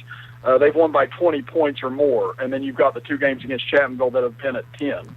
Well, you and I are on the same wavelength right here. I want to bring up something with you about Polka. Sorry to interrupt you, but Polka's won every game by double figures this year, and 2 of them by 10 points on the nose, both Chapmanville Regional. Tell me how the Tigers have been able to be the team that, to this point, has matched up best with Polka. Well, they played 2 different brands of ball against them in both games, which is even more bizarre because in the first game, I don't want to say they held the ball, but they were very methodical about what they did on offense. They were extremely patient. And, Polka, I don't know if it's that they don't defend very well whenever they get out a man-to-man up in your face or what, but they really didn't come out and extend their defense to chase Chapmanville.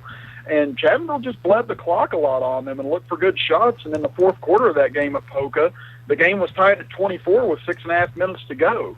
And eventually Polka pulled away. And then on Monday night, after they fell down by 17, it looked like Chapmanville came out kind of with the same mindset, but then they started running up and down the floor with Polka.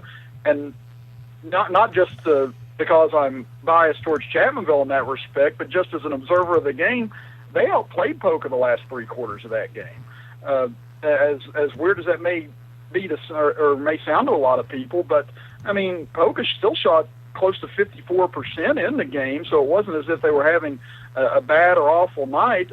But Chapmanville's just started to get into a rhythm now, I think. Ben Ike, the 6'8" Nigerian, the junior, he started to insert himself in the lineup. He's starting to start more now, getting more and more minutes, and he's adding a presence on the inside for Chapmanville that they haven't had earlier on in the season, and more depth. Tonight, for instance, he had 11 points, 15 rebounds, 4 blocks, including the game-winning block. It was 45-43 with under 2 minutes to go. Scott had fought back from 8 down. They had hit back-to-back threes, and it was a great bounce pass on the baseline to Anthony Zigman, who I thought was going to go up, tie the game, and then just out of nowhere, Ike takes him and the ball to the ground at the same time. Chapmanville gets it back.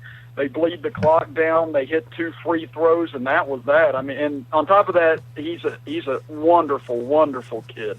I mean, you couldn't ask for a better person to be there. I mean, he's embraced the community. The community's embraced him. I mean, he's got tremendous perspective from where he's come from in his life. You know anything about the issues with Boko Haram and things going on in Nigeria now, it's amazing what this kid thinks about at such a young age, and he really understands a lot of things that kids his age wouldn't understand. Yeah, for those who don't know what Chris was talking about there, Boko Haram, a terrorist group that has basically just been running amok in Nigeria and attacking communities, attacking schools, and killing thousands of people in the process. But on a much lighter note, Chris, thanks for finding the number and calling us back again. Good to hear from you again. Been a while. I just wanted you to chase me a little bit, Ryan. That was it. I'm just playing hard to get. Oh, okay, I see how this goes. All right, Chris, you just have a good night, all right? You just have a good night, and we'll try this again next week. Yeah, I promise. I'll make time for it. It's just I forgot, and you Fred can't made sure I knew that him up there. All right. All right. That's Chris Kidd, WVOW. How do you forget this show? We're on WVOW. Come on, Chris. Anyway, I'm just giving him a hard time. Anyway, Wes McKinney covers Princeton. He joins us now. And Wes, the Princeton Tigers, a couple of games this week. Tell me what you saw. It's been a roller coaster, Ryan. In all honesty, going back to the week before last, Princeton 1-2, but they were just a couple of buckets away from potentially being 3-0 and having a couple of nice big wins against Ripley and Parkersburg South. But this week, the biggest thing for Princeton was they just could not hang on to the ball. They were just, they almost acted like it was just something that, I can't put into words. Tuesday night they looked sloppy at Greenbrier East. They jumped out on the Spartans early in the game, and I thought they were going to make a game of it, and then Greenbrier East went on this big 16-0 run towards the end of the first quarter and really took control of that game. And then last night up at the Raleigh County Convention Center, Princeton just looked flat. Aaron Ferguson was forcing a lot of shots, and that was mainly because he was trying to get to 1,000 points last night. He did get to 1,000 points, did Aaron, but he even told us in the post-game show that he was trying to force a lot of shots and kind of putting himself first, and he I could tell he felt really bad about that. But Princeton just a couple of bad losses this week to Greenbrier East and to Beckley. Yeah, it's a situation, and anybody that's been through this can tell you as well, and I know you fully understand it too. It's not that you lost in terms of the way these games went for Princeton, but the way that the Tigers lost. I know that has to be disappointing because that was a strong week last week. 1-point loss to Ripley, but that was right down to the wire. You mentioned the Parkersburg South game. Parkersburg South is really, really good, and that was a fantastic ball game at the Raleigh County Armory, and then they came back and beat Shady Spring, but weren't able to take momentum into this week. Yeah, you thought that maybe if Princeton at least splits, then there's something to play for. Maybe they somehow get the second seed in the section. If they can split with East and Woodrow, and that just didn't happen. I mean, it's tough to figure this team out because when they have a secondary scorer behind Aaron Ferguson, that they can play with any team in the state, in my estimation. I mean, we saw that against Parkersburg South. I mean, Ashton Odell came out and I think had 15 or 16 points against Parkersburg South and really kind of fell behind Aaron in terms of scoring. And then this past week, besides Aaron Ferguson, in the 2 games this week, I believe there was only one other Princeton player that had double figures, and that was Colton Fix last night. And he just had 10 points against Beckley. So if Princeton can find that consistent second scorer, third scorer, then they're going to be a force to reckon with. But right now, they just got to get more consistent in their play because that's really what is hampering them right now. Hey, Wes, this is Bill Cornwell. Yeah. Hey, Wes. Obviously I saw you guys just a few weeks ago against Spring Valley, and I echo your frustration because I looked at your team that night and, so impressed with Ferguson, but there are good contributing parts on that team. I don't know if it's just a situation where you just can't get them together on one night, but to me, with Ferguson for sure, there are parts there to make a pretty nice little run in postseason. It's just a case of that one night maybe they just need that one little bolt of confidence. Yeah, I think that's part of it, because I can tell the look on Ashton Odell's face. I mean, he hit, I think it was 4 threes against Shady Spring in that consolation game last Saturday, and you could tell that he was starting to find, his shot a little bit. He's starting to find some confidence, and then fast forward to Tuesday night, and he is just frustrated. I think he ended up with 7 points in the game, or maybe 9 points. I can't remember exactly, but he wasn't double figures against Greenbrier East. And Logan McKinney, after kind of being the secondary scorer behind Ferguson in December and then the early part of January, he's just gone. I mean, he has completely disappeared. And Fix has come on in shades, but it's just so frustrating because, like you said, Bill, this team has so much talent, and they have guys that can do a lot of different things, and they just can't put it together. It seems like on the same night they can't have 3 or 4 guys put it together on the same night. It's one guy, and then it's 2 guys, and then it's back to one guy. So, like you said, if they can just find a little bit of consistency here, they can hang with East and Woodrow in the section. Wes McKinney, WAEY, 103.3, the way out of Princeton. I'm running up against a break, but I've got one question for you, and it's kind of an open-ended question. Earlier this week, it came out in the Charleston Daily Mail that there were at least 4 and perhaps 5 teams looking to exit the Mountain State Athletic Conference. One of those was one of those schools, Princeton. What's the word in that area right now? It is going to happen. I don't know what the overall feel is in the community, but I know that they are definitely. I think there's some excitement to get out because you don't have to go play the South Charlestons, the Capitals, the GWs on a yearly basis. But at least from my standpoint, I'm a little bit scared because you still got to fill a whole schedule for football and for basketball, and I mean. After these next couple of years, what's the future of Princeton athletics from a schedule standpoint? You still got East and Beckley and Shady Spring and Oak Hill in the area, but where else are you going to be able to get quality AAA games in? So I think there's some relief, some excitement, so to speak. But I've talked to a lot of people about it, but I know from my perspective there's a little bit of fear in me on what the future holds. Well, Wes, always a pleasure talking with you. All right, thanks, guys. I'll talk to you next Friday. All right, sounds good. That's Wes McKinney, WAEY in Princeton. Right now, we'll step aside, take a break. We'll come back. We'll get a scoreboard update, and then we'll hear from Coach Rick Marrone. He's going to join us from Tulsa High School tonight.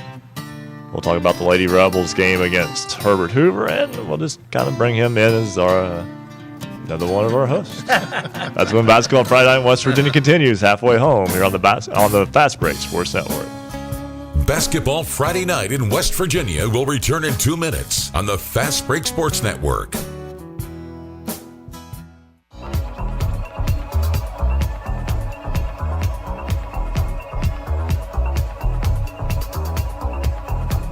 If you love basketball, then there's only one place to be on Friday nights. After the game, it's Basketball Friday Night in West Virginia from 9 to midnight every Friday night. And it's the Daily Hoops Roundup, part of BasketballNight.com.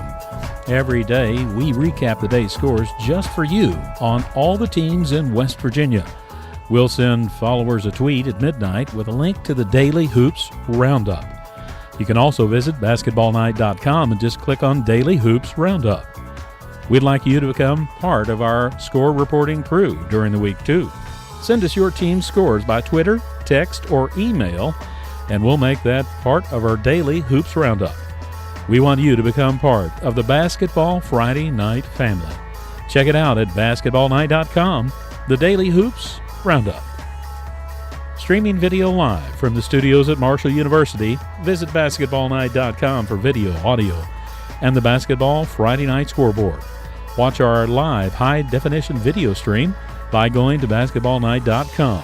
All it takes is one click to watch. Listen online with any computer or mobile device by clicking the Listen Live tab. Become part of the Basketball Friday Night family. We'd like for you to become our correspondent and update us on your team's games at any time. Follow us on Twitter, @Hoops_Roundup, @Hoops_Roundup. And you can call the show tonight, too. Toll free, 855-345-4709. 855-345-4709.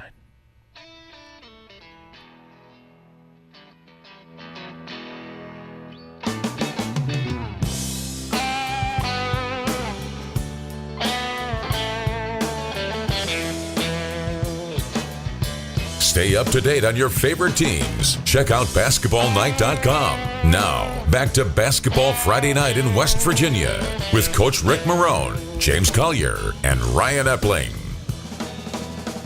Old Meatloaf feeling a little bit better now because 2 out of 3 ain't bad. Coach Rick Marrone is now with us, 10:36 on this Basketball Friday Night in West Virginia. I'm Ryan Epling, Joe Linville with us in studio tonight, Bill Cornwell with us in studio tonight, our resident referee Bo Anderson with us, and Coach Marrone with us as well. And Coach, welcome to the program that you normally are a part of each and every Friday night. I appreciate that. It sounds like you've got a bevy of help down there, and I know they're doing a good job. I've been listening to the show, and appreciate those guys stepping into the fray, and the show sounds great tonight. So I'm glad just to participate from afar, but keep that seat warm, Bill Cornwell. I may be back next week. You know these cast of characters up here too. Actually, I've been invited to come back next week because Collier's going to be gone next week, Coach. Hey, I tell you what, we love all comers and visitors, and as long as Bo Anderson has not dished out any teas tonight, it's a good night at Basketball Friday Night. They're actually, Well, actually, I already have, Rick, because they said 1 out of 3, and I figured if I only got 1 out of 3 right in the game, they'd be all over me. And so, I'm missing giving you that tea, and I won't be here next Friday, so because my game's on the road, so I might as well give you one far away. Well, I'll tell you what, Bo, I'll take it and put it in my pocket, and then next Friday night when I sit there and look at that referee shirt, I'm sure that's on the swag table. I remember you. Hey, I've actually been old school tonight. When I fouled tonight, just for Bo, I've been raising my hand just like the old days. Very sportsmanlike, Bill is. Well, Coach, we'll get back with you in just a second because I got to do a scoreboard. So just give me 1 second here, and I'll get a check of our BasketballNight.com scoreboard. Looking for scores? Look no more. Visit BasketballNight.com for all the scores across West Virginia. We'll start with girls this time around, and we'll start in Class Single A, where a big matchup tonight between parochial school powers. It was Wheeling Central defeating Charleston Catholic 46-40. The Maroon Knights now 15-2 on the season And the top-ranked team in Single A gets the win over the 6th-ranked Irish. Also tonight, number 5, Pocahontas County defeats East Hardy 51-38. The Warriors get the win. Also, girls basketball action, a mild upset here.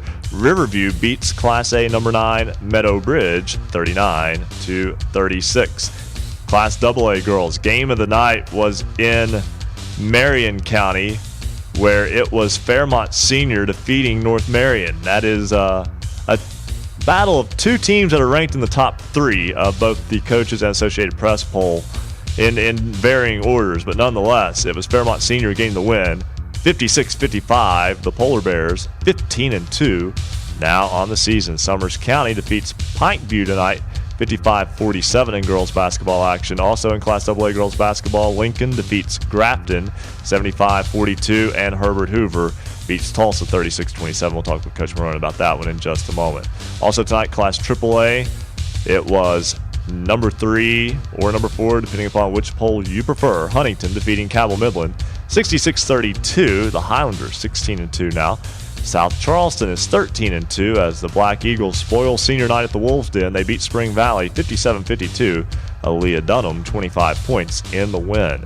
It was St. Albans defeating Winfield tonight 75-43. Greenbrier East over Hampshire 48-37. And Hurricane defeats Nitro 68-41. George Washington, a mild upset over Parkersburg tonight 82-77. Also in Class AAA, Princeton gets a home win over Shady Spring 81-35. Boys Class Single A action tonight. It was number 2 Bishop Donahue defeating number 7 Notre Dame 61-52. Number 3 Greater Beckley Christian a win over Pikeview at the Raleigh County Armory 66-48. The final there. Great matchup tonight in New Martinsville. They go to overtime where number 4 Magnolia defeats Payton City 76-74. Despite 27 points from Kennedy Kane in the losing effort, Preston Boswell 24 in the win for Magnolia. Number 8 Tucker County falls on the road. They lose at Southern Garrett, Maryland. The Rams pick up the win 68-57. Number 10 Tug Valley, a 61-42 win at home over Lincoln County. It was Buffalo winning in the hometown invitational at Greenbrier West. That game in Charmco, 58-57. Buffalo gets the win. South Harrison picks up its first win of the season. It beats Clay Battelle, who made the Class A semifinals a year ago. The South Harrison Hawks, though, pick up the road win over the Seabees, 54-47. It was Doddridge County's Bulldogs in the hometown invitational winning over Meadow Bridge, 49-32. And hometown invitational game, Union goes into the Hornets' nest and defeats 100, 71-66. Class play tonight. Beat Wayne 68-49. We'll talk more about the Pioneers, though, and one shot in particular a little bit later on in the program. Number 2 Bridgeport beats Grafton tonight 74-45. The Indians are a perfect 15-0. It was number 4 Westside all over rival Wyoming East in New Richmond tonight. The Renegades go on the road and win by 24. 64-40 the final. Westside now 14-1. Number 7 Ravenswood, a win in Kidwell over Tyler Consolidated tonight. The Red Devils take the show on the road and beat the Silver Knights 62-29. Number 8 Scott makes the short trip down Route 119 to Chapmanville, but the Tigers not nice hosts to the Skyhawks. Chapmanville Regional gets the win tonight 48-43. Scott just 2 of 9 from the free throw line in that loss. Tough loss for the Skyhawks tonight. Kaiser defeats Berkeley Springs on the road tonight, 66-50, and Herbert Hoover wins at Tulsa, 72-55. Also, Moorfield beats Petersburg, 64-49. Man over Riverview, 77-67. Still looking for a final from this one. We had it at the end of the third quarter early in the show, and that's still the latest update we have on it. Weir had a 14-point lead over Buckeye Local out of Rayland, Ohio. It was 49-35 at the end of 3. That game in Weirton tonight. Class AAA games tonight, boys action. It was number 2 Morgantown going to 15-2 with a 91-26 win on the road over John Marshall. Number 3 Parkersburg South has won 6 in a row. The Patriots win on the road at Wheeling Park. Number 3 over number 10, 77-47, 30-point win for Coach Mike Fallon and the Patriots. Also tonight, Steubenville, Ohio defeats Brooke 73-48. It was Hedgesville over Musselman 59-39. Jefferson beats Martinsburg 74-62. Trinity Christian beats Oak Hill at the Raleigh County Armory 55-51. And Spring Mills over Washington 57-34. That is a check of your basketballnight.com scoreboard. Coach Marrone joining us back on the program, and his Lady Rebels losing tonight at home to Herbert Hoover. Coach, low-scoring game there tonight. Yeah, I don't know that it was really by design on either side. I don't think James Naismith's got anything to worry about as far as us pushing basketball forward because, I think it got so ugly, Ryan. The fourth quarter was a massive 3-3. Hoover scored 3, we scored 3, and they actually started working the clock with 4 minutes to go and a 7-point lead. So it was not pretty, but a pretty win's better than a pretty loss. Coach Ullman does a good job there at Hoover. They jumped out in the first quarter and got a little bit of a lead, and then we battled back. They scored 4 points in the second quarter and 3 in the fourth. And me and my staff were talking about as high-powered as they are. If you'd have told us we're going to hold them to 36, we'd have took that in a heartbeat, but we just could not get going offensively. I think we were in the 20-something percentile shooting for the night, and just not a good night from the floor, and our defense could only hold up so long, so we just couldn't get over the hump. Well, Coach, that's one of those games where, and I think you hit the nail on the head there, but how do you keep this team to continue to say, look, that's the level of defense we need to play night in, night out? Offense is going to be inconsistent by nature. That's a cliche, but it's also true. You get that kind of effort defensively night in, night out, you're going to win more than you lose. Yeah, I tell you what, we had a good week. We beat a good Poca team on Tuesday night in a low-scoring game, and we shot 52% from the floor. We had double-figure assists. We beat Scott in our previous game to that. We had 21 assists.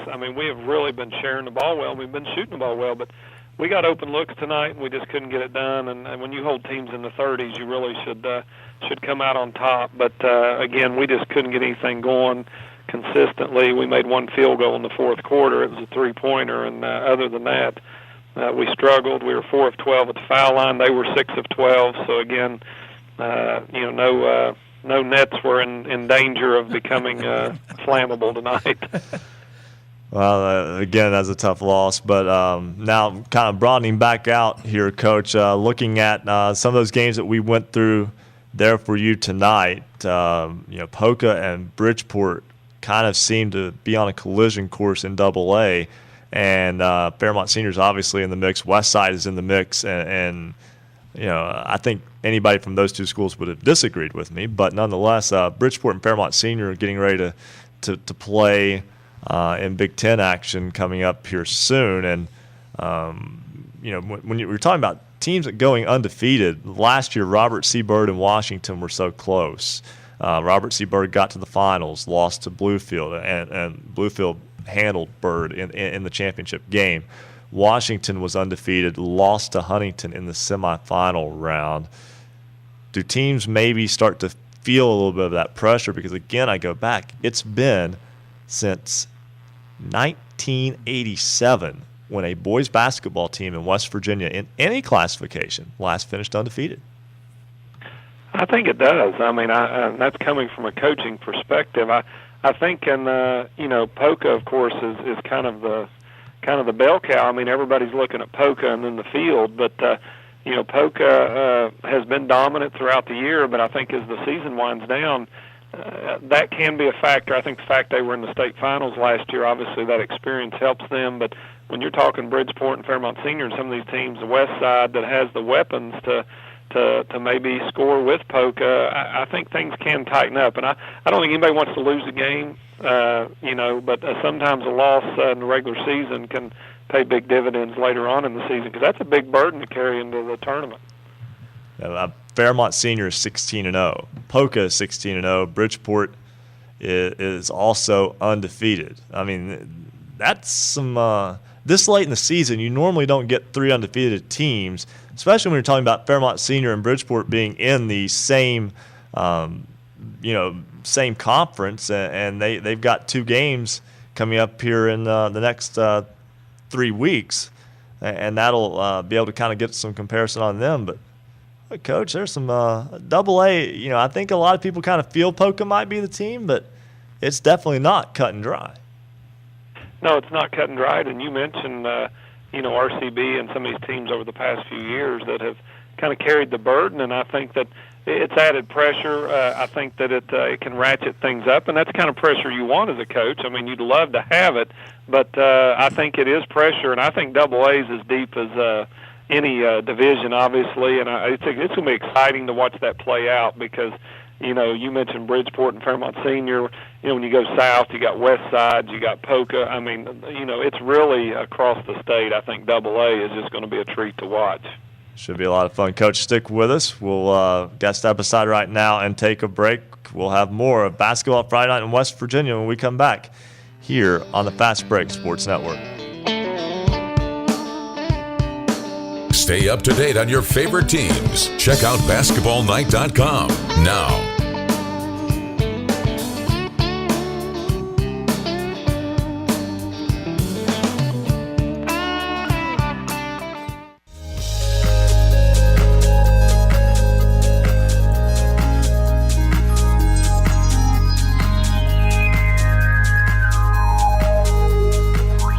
We want you to become part of Basketball Friday Night in West Virginia. Follow us on Twitter. We'll make sure to mention your name tonight. @hoops_roundup, @hoops_roundup. Tweet us your team's scores and give us your comments on the game. @hoops_roundup, @hoops_roundup.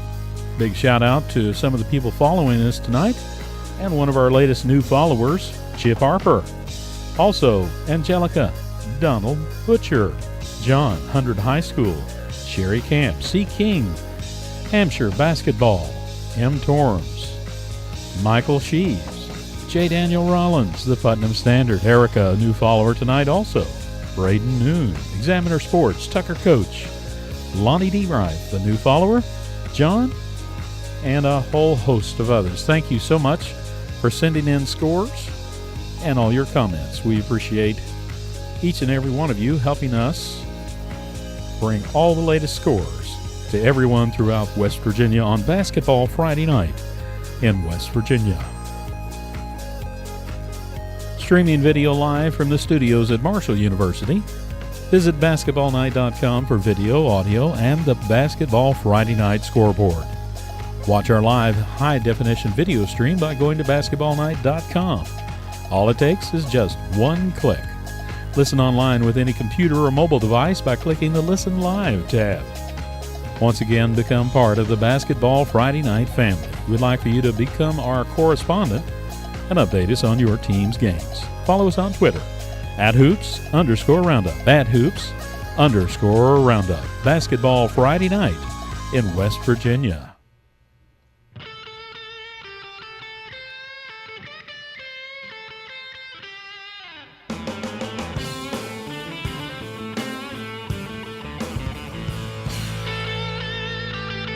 Celebrating high school basketball around the Mountain State, you're listening to Basketball Friday Night in West Virginia on the Fast Break Sports Network. Now, back to your hosts, James Collier, Coach Rick Marrone, and Ryan Epling. 10:52 on this Basketball Friday Night in West Virginia. Ryan Epling, Coach Rick Marrone, Joe Linville, Bill Cornwell, Bo Anderson, our resident referee, and a cast of thousands with you here on Basketball Friday Night in West Virginia. And, one thing I wanted, and we got Coach with us here, and one thing I wanted to talk about, and now we got an opportunity to do so here a little bit before the 11 o'clock hour, the MSAC. Talked about with Wes McKinney. It's coming out in the Charleston Daily Mail, a story by Derek Taylor earlier this week, that there were 4 schools that had made public their plans to exit the league. Those 4 being Ripley, Parkersburg, Nitro, and Princeton. And also did a little checking, and there's a rumor that maybe Woodrow Wilson would be wanting to exit the MSAC as well. I've got Joe Linville here, and the MSAC now is a 21 or 22-year-old league. I don't think people realize how different it is from what it originally was. Scott High School was in AAA and was in the original Mountain State Athletic Conference. I mean, the demographics of southern West Virginia has changed so much. And, with mergers coming along and these schools, it's just maybe it's time to make a change. I mean, we were talking earlier, got, Princeton traveling all the way up here to, South Charleston, even to this end of the valley. And it makes it tough on these teams, especially, when they're schooled the next day. Yeah. And Man High School used to be in the MSAC. That's a single-A high school now. Roane County, when it first came into existence, combination of Walton and Spencer, they were a AAA school. Now they're a AA school. And Bill, being with Spring Valley coming into existence, you've had some consolidations within the region, and as Joe mentioned, that demographic shift of a population. Man has just wilted away in terms of the number of people that live there now. Williamson was a community that has basically just kind of dried up over the years now. I know that it's not right in with our MSAC, but it's in that footprint of schools. And, Logan has been AA and then back to AAA. And it's really interesting how things have changed. There's a lot of schools in southern West Virginia. I mean, Tug Valley's been single A, AA. Tulsa dropped back to single A, and from what I know, there's a very good possibility they may drop back to single A again when the next reclassification takes place. And it makes it really tough to plan ahead conference-wise, schedule-wise. And this MSAC thing is not surprising. And I'll tell you the reason for some of the schools involved. Nitro, except for baseball, has not been very competitive in any of the sports. They've been absolutely a whipping boy in football. I mean, they've been downright embarrassing. Basketball, they have not been very competitive in recent years, boys or girls. The Princeton thing I can understand. The Parkersburg thing I can understand. You talk about a school with some, although they have a pretty good financial base and a good booster base, they spend a lot of money on transportation. And give credit to Parkersburg, they are a first-class school, and almost always when they would travel to Huntington or to Beckley, Spring Valley, they always come in a charter bus. They don't come in a school bus. They travel first class, so that's an expense. And I can really see them starting to look up north, Wheeling Park. Obviously, their rival Parkersburg South, the Brooks, the John Marshalls, and then the Morgantowns. That's obviously where they're going to be going. I hate to see Princeton leave. They've been a good part of the league, and that's not the worst trip for fans to go down there. I always enjoy going down to the southern tip of West Virginia like that, but I can see their point as far as the transportation. But also, I have the fear, like West McKinney, they're going to have a tough time scheduling, and they're going to end up like Greenbrier East if they do lead the league. You're going to have a lot of Virginia schools, and you're even going to be scrambling to get a lot of those Virginia schools that you finally get on your schedule, if you get them on your schedule. Well, Coach Marrone, you've had to deal with scheduling in the past, both as a conference member and not a conference member, because Tulsa had that period of time where Tulsa High School dropped to single A. I believe that was only for 2 years, but even after it came back to AA, it was still a few years before that school was back into the Cardinal Conference. What kind of challenges? Is it different? How much different is it, I guess I want to ask, between in-conference scheduling and out-conference scheduling? You with me, Coach? Yeah, I'm still here. All right. I think he's on a conference call. No, I'm still here. As I mentioned the difficulty in scheduling, and we were talking about how Princeton, the fear there is that there's going to be a hard time to schedule and they are making full plans to drop out of the MSAC. Tulsa had a situation of bouncing in and out of the Cardinal Conference and in and out of AA and single A.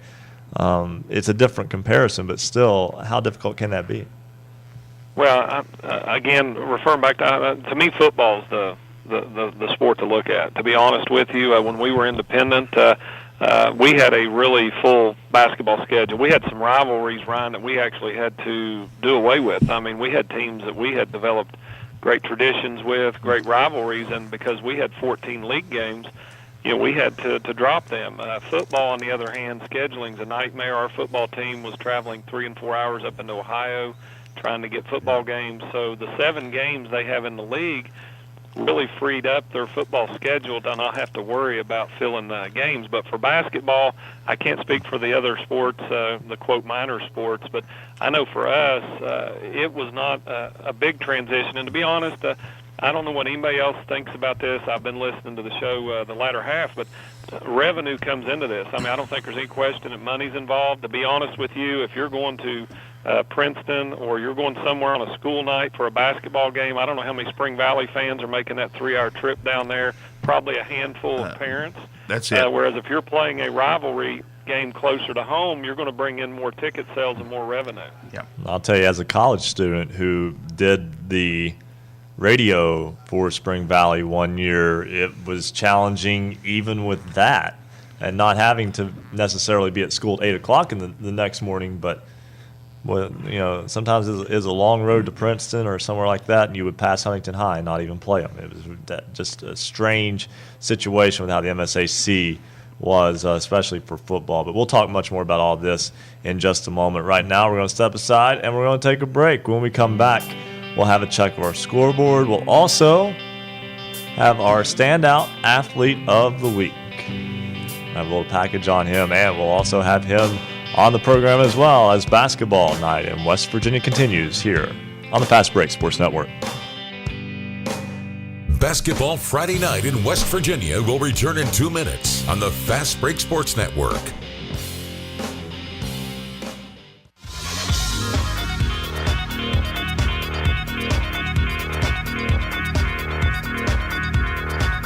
A special thanks tonight to all of our affiliates, great radio stations throughout the Mountain State, including Power 92 Radio, 92.3 FM, WYRCLP Spencer, 97.9 FM, WSPW-LP Parkersburg, 91.5 FM, WRSG in Middleburn, 106.7 FM, WHFI Inlandside, 101.9 FM and 1290 AM, WVOW Logan, 90.7 FM WFGH Fort Gay, 98.5 FM and 101.5 FM WQAZLP Edmond Beckley, 101.7 FM WYAP Clay, and 88.1 FM WMUL in Huntington. Cable subscribers, you can find Basketball Friday Night in the Huntington region on Comcast Channel 25 and Armstrong Digital Channel 204. Streaming online high-definition video can be found on our website, basketballnight.com, and on affiliate rsnsports.com. Listen online with any computer or mobile device by going to basketballnight.com and click on Listen Live.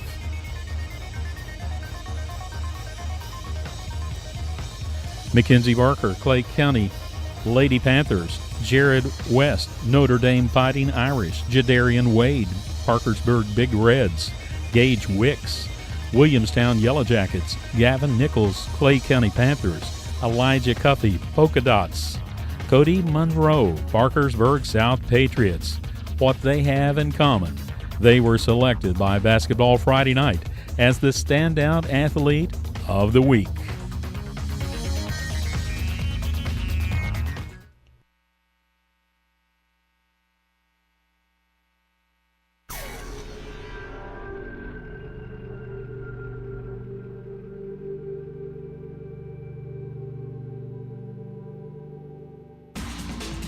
This is Basketball Friday Night in West Virginia, heard statewide on great radio stations. Visit basketballnight.com to find the station nearest you.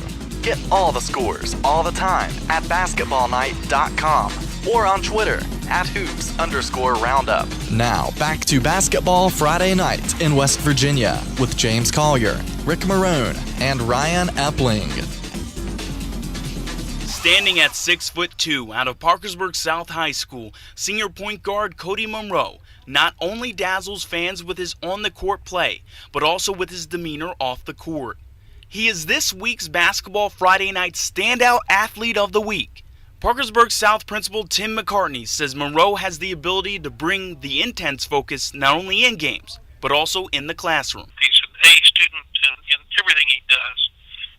He's a leader. He's very quiet and studious, but at the same time, you can tell that education is extremely important to him. So he's a great example.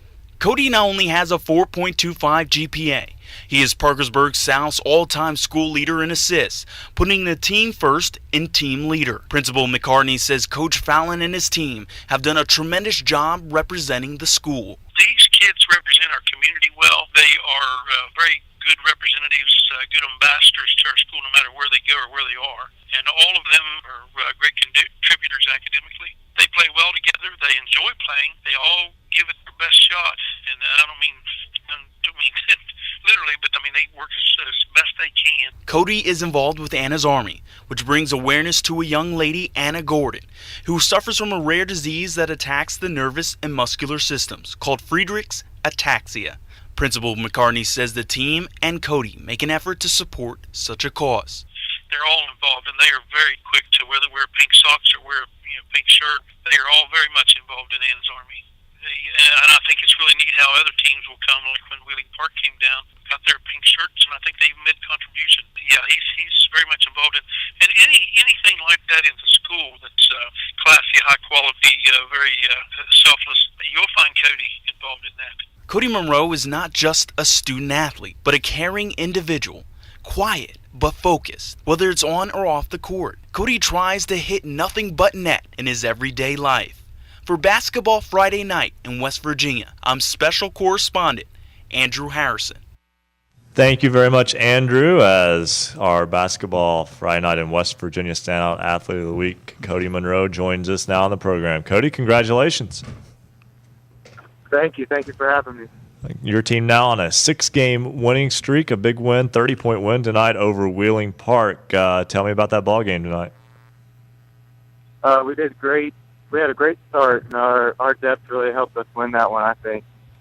You're a school leader in assist, and this is a ball club that over the past couple of years, getting to talk with your coach Mike Fallon, a team that really likes to get the ball up and down the floor, and you're the catalyst for that. Just tell me about not only being able to score, because I mean you can score with the ball, but also having a lot of weapons to distribute to. Yeah, I think it's great. We have a couple really good presses that get teams pushing the ball quicker than they would like to and make them take quicker shots, which leads to our fast break point. You've been in some very tight games of late. I mentioned that 6-game winning streak. That includes a 1-point win over Martinsburg last week in the Big Atlantic Classic. And also, right before that winning streak, were a couple of very close losses, a 4-point loss to Morgantown, a 2-point loss to Wheeling Park, which you avenged tonight. What's the difference between that loss to Wheeling Park, 73-71, in your gym a few weeks ago, and then that 30-point win tonight at Wheeling Park?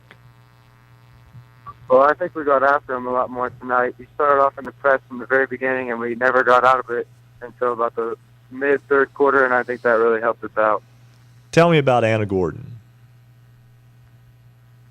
She's battling Friedreich's ataxia, and I think it's really cool how our basketball team rallies around that. And now they got the wrestling team in that too, and we're really raising a bunch of money for her, and I'm really happy for her. I know that some other I know even we talked about on the program here, other schools that have helped out as well. And I know that you know during the game you go after it, but does something like what she's fighting and knowing that other schools are also showing support for her and join Anna's Army, does that kind of put things in perspective for after the game where like you go after it hard during a game, but then you have a little bit of a different respect for people afterward?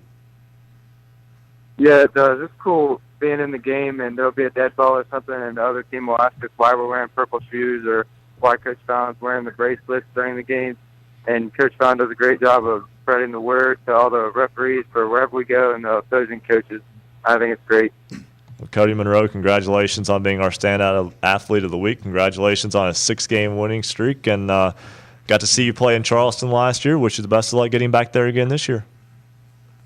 All right, thank you. Thank you for having me. All right, that's Parkersburg South guard Cody Monroe, this week's Basketball Night Standout Athlete of the Week. Let's go right back over here to Joe Linville for another check of our basketballnight.com scoreboard. Looking for scores? Look no more. Visit basketballnight.com. Tonight in AAA, number 2 Morgantown upended John Marshall 91-26. It was number 3 Parkersburg South with the win over Wheeling Park 77-47. The Brook Bruins fell to the Steubenville Big Reds 73-48. It was the Hedgesville Eagles upended Musselman 59-39. Martinsburg fell to Jefferson 74-62. It was Trinity Christian upending Oak Hill tonight 55-51. Oak Hill playing without 2 of their key starters tonight. It was the Spring Mill Cardinals upended Washington Patriots 57-34. In Class AA, Polka continues to roll. They go to 16-0 with a 68-49 win over the Wayne Pioneers. Bridgeport continues their roll with 15-0 with a win over Grafton 74-45. In the battle in Wyoming County, it was Westside upending Wyoming East 64-40. Westside now 14-1 on the season. Number 7 Ravenswood defeated Tyler Consolidated 62-29. It was the Tigers of Chapmanville upsetting the Scott Skyhawks 48-43. It was the Tornadoes of Kaiser defeating Berkeley Springs 66-50. Herbert Hoover defeated Tulsa 72-55. It was Moorfield over Petersburg 64-49. The Man Hillbillies defeated Riverview 77-67. We still don't have a final score on that Weir Red Raider Buckeye Panther game. At the end of 3, it was Weir leading 49-35. In Class Single A, it was Bishop Donahue with a win over Notre Dame 61-52. Greater Christian over Pikeview 66-48. Magnolia defeated Payton City in overtime 76-74. Number 8 Tucker County fell to Southern Garrett, Maryland 68-57. Number 10 Tug Valley defeated Lincoln County 61-42. It was the Buffalo Bisons over Greenbrier West 58-57. South Harrison defeated the Seabees of Clay Battelle 54-47. Doddridge County defeated Meta Bridge tonight 49-32. It was Union over 100 71-66. And now looking at the girls' side of the scoreboard. In Class AA, it was Charleston Catholic falling to Wheeling Central 46-40. Pocahontas County defeated East Hardy 51-38. Also, it was Meta Bridge. Meta Bridge fell to Riverview 38-39. All those games coming out of Single A. In girls Class AA, it was Fairmont Senior defeating North Marion 56-55. Fairmont Senior now goes to 15-2 on the season. Summers County defeated Pikeview 55-47. It was Clay over Webster County 76-31. Grafton fell to the Lincoln Cougars 42-75. And Tulsa fell to the Herbert Hoover Huskies 36-27. In Class AAA, it was the Huntington Highlanders defeating Cabell Midland 66-32.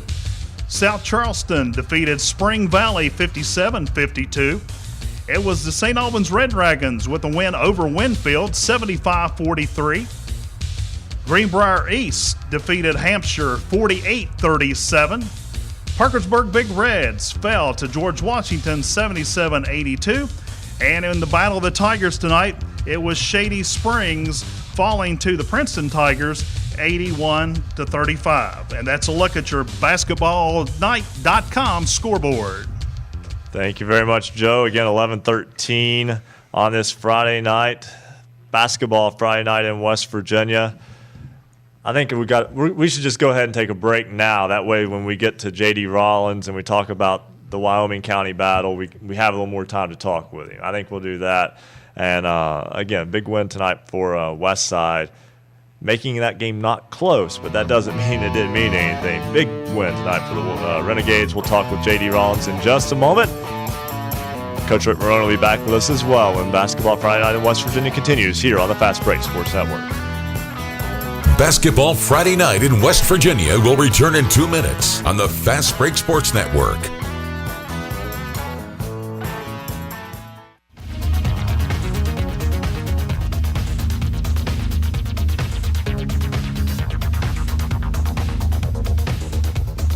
Special thanks tonight to all our affiliates.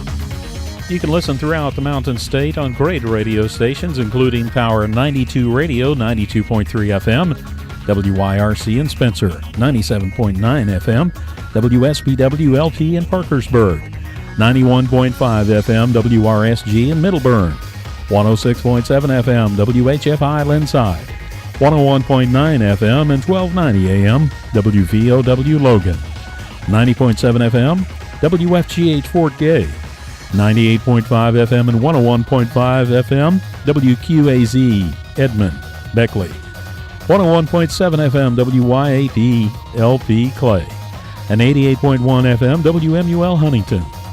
If you're a cable subscriber, you can find Basketball Friday Night in the Huntington region on Comcast Channel 25 and Armstrong Digital Channel 204. Streaming online high-definition video can be found on our website, basketballnight.com, and on our affiliate, rsnsports.com. Listen online with any computer or mobile device by going to basketballnight.com and click on Listen Live. We want you to become part of Basketball Friday Night's family. Follow us on Twitter, and we'll make sure to mention your name tonight, @hoops_roundup, @hoops_roundup. A shout out to our new followers, Chip Harper, and also Erica and Donald Butcher. Thank you, Donald, for calling in tonight also. And we heard from 100 High School, John, Lonnie D. Riff, Tucker Coach, Examiner Sports, Braden Noon, Erica, the Putnam Standard, J. Daniel Rollins.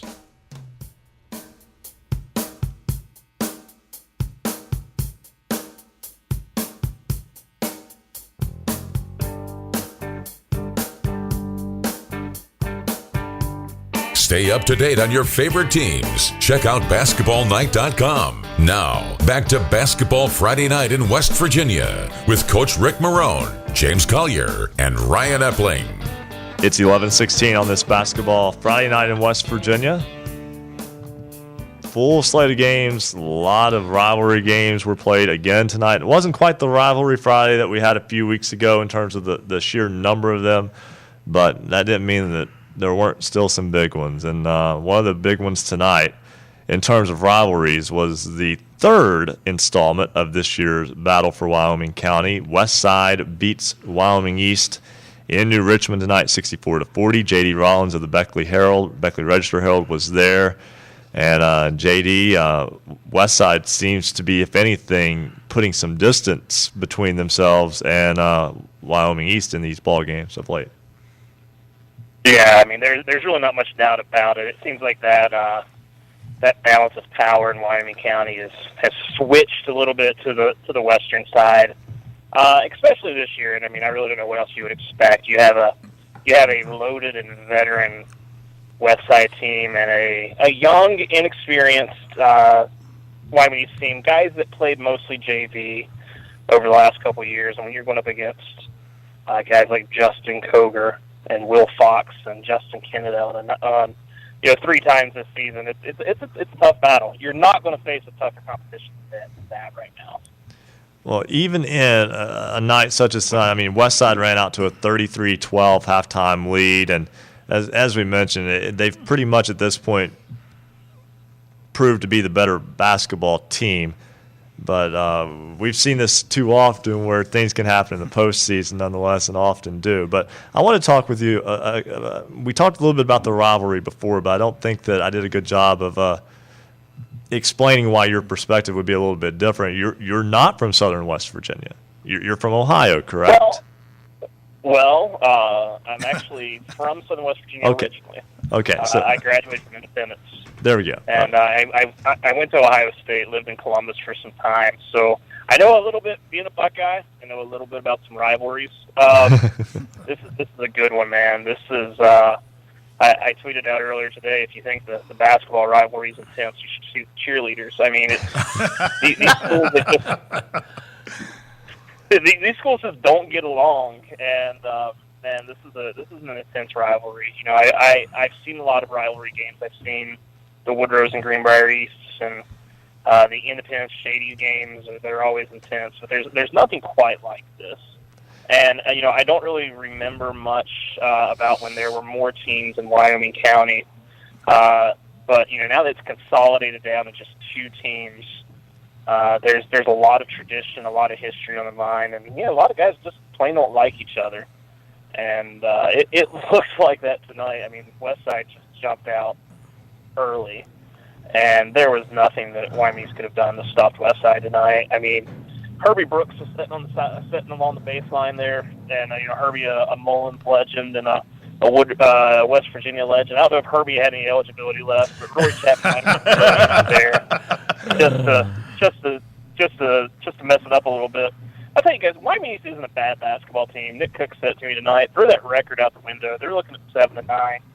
They're looking at possibly their first losing season, I think, ever this year. I mean, they've got games with Bluefield and Robert C. Byrd and, you know, Liberty, who beat them last week. They have those guys left on the schedule. But, I mean, there are some ball players on that team, and it's probably not fair to really judge them against a team like Westside right now that, I mean, when you look at the Metro News Power Rankings, they're the #1 AA school. And, yeah, they're a tough ball team. I was thinking about it. I was driving as I was, you know, thinking about what I was going to say. And I don't know if you guys watched that show Chopped on Food Network, but I watched it a lot. And that kind of reminds me of what Rory Chapman has with Wyoming East right now. He's been given this basket of ingredients, and they're all really good ingredients on their own. But he's got to try to make something with that. And that's kind of what he's experiencing with Wyoming East. He's got some ball players. He's got some kids that can shoot. He's got some kids that can rebound. But it's getting all those pieces to work together, and it just doesn't quite seem to be working out for him so far. Well, a little seasoning can help, though. Yeah, you know, he needs a little salt and pepper, maybe some sriracha. You know, sriracha really makes everything better. There But you go. yeah, I mean, truthfully, I mean, there's some kids on that team that, you know, that would be stars anywhere else, and you know, they're battling some tough competition, which is what you expect from Wyoming County basketball. You know, there's not very many low class single A struggling AA teams on their schedule like you might see on other teams, and that record's a little deceiving. You got guys like David Cart and Logan Blankenship that can play with just about anybody. So, well, JD, we appreciate you calling us, and hopefully cell phone service was a little bit easier to find tonight than what it was when you were in Clear Fork a few weeks ago.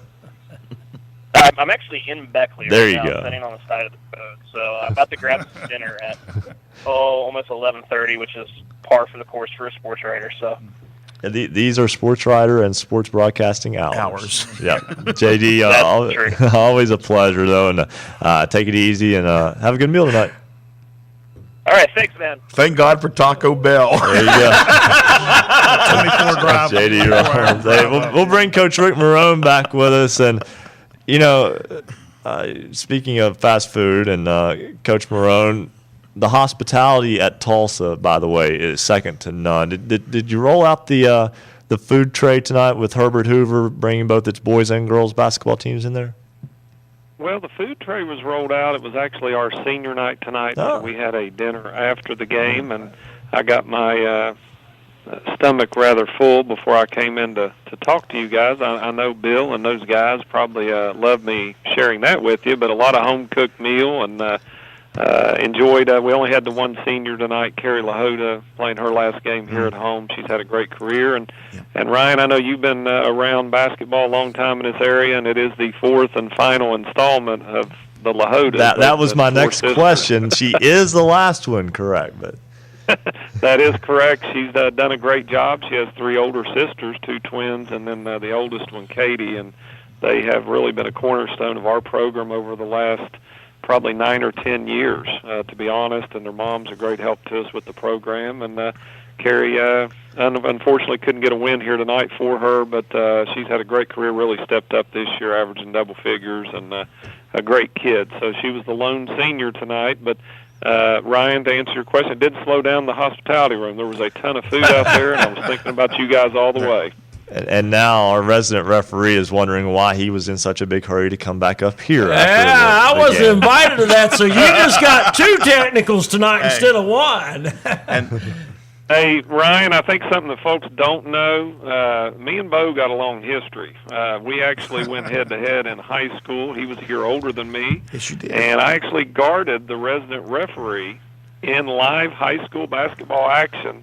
And I won't tell you how those turned out, but me and Bo have butted heads for many, many months. Man, I got fouled many times by you, and it wasn't called. I'm just telling you. That's why he went into officiating, from my understanding. It's a good thing that they cut the bottom out of the peach basket after that, too. Oh, yeah. I was tiring climbing up the ladder to get it out.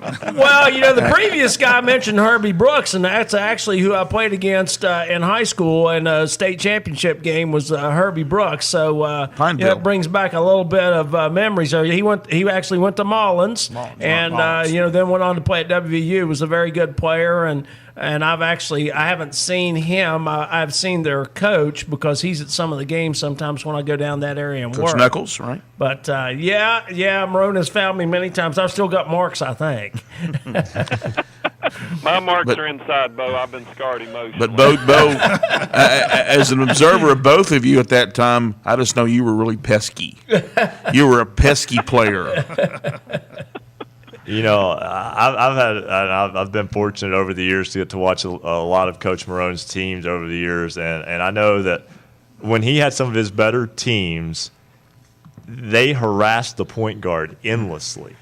And you just said pesky right there, and that just brought back that memory of, man, every time I watched his team, and the other team's point guard would be nearly in tears by the end of the game. Well, I'll tell you what, Ryan, we've had a great run of players. We're excited about the future. We've got a really young team up here, and they'll be back to work tomorrow. But it's been a lot of fun coaching this group, and I appreciate that. I will take that as a compliment. We love harassing people, whether it's an official or the other team, so we don't discriminate. Yeah, I hear you talking. Coach, we mentioned the MSAC situation and how that's changing now. And if you're just joining us, of course, we're referencing the Charleston Daily Mail story from yesterday, that there would be 4 schools leaving the Mountain State Athletic Conference: Princeton, Ripley, Nitro. Were 3 of them Parkersburg. The 4th, Parkersburg, would go to the OVAC, which Parkersburg South's already a part of.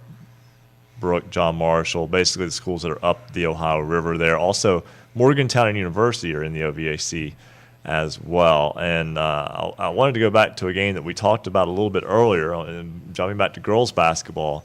Morgantown had been undefeated and rolling along, and they lose at home to Parkersburg South. And Coach, you were right with us all along last year when those 2 teams kept playing in the regular season. They played 4 times between the regular season and the before the state tournament, because they're in the same region, or same sectional, excuse me, and or same regional, excuse me. But regardless, every time Morgantown got a little closer.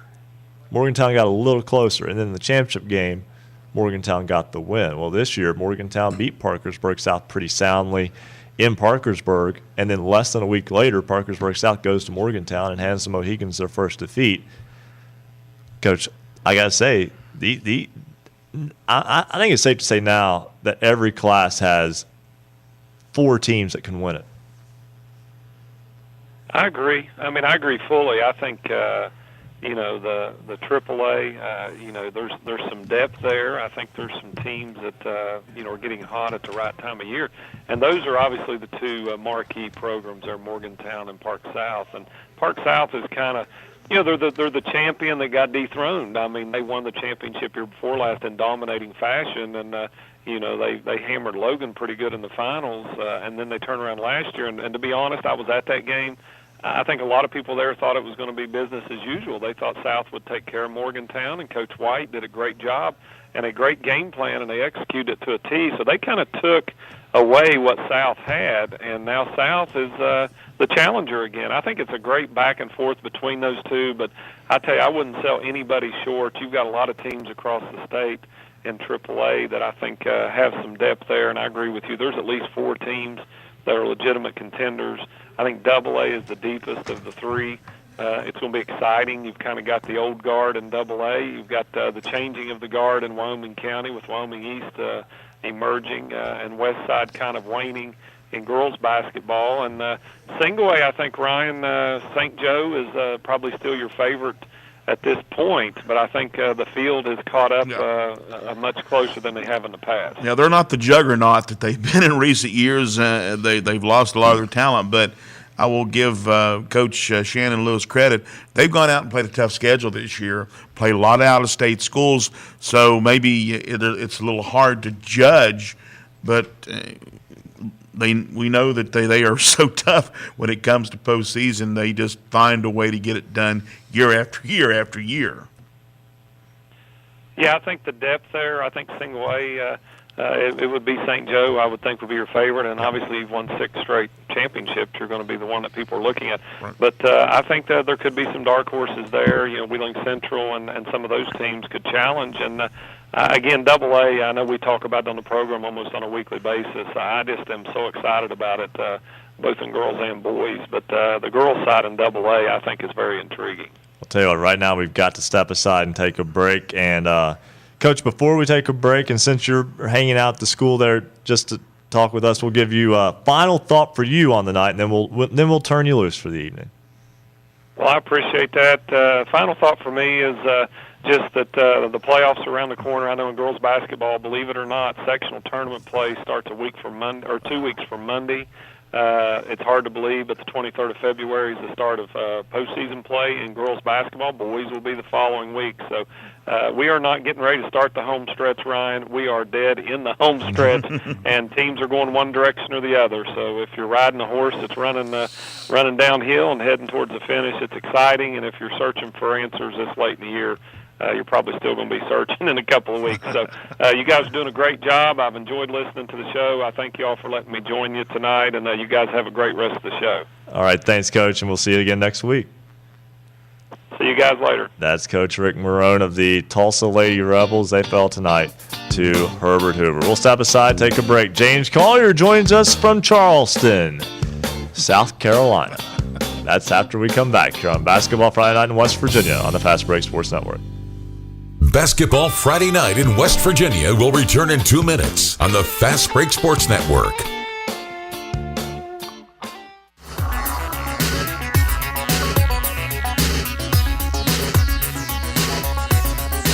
High school basketball action in West Virginia is heating up as teams focus on a trip to Charleston for the state championship.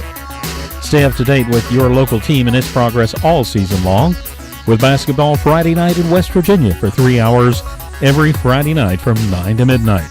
Listen online or on great radio stations throughout the Mountain State.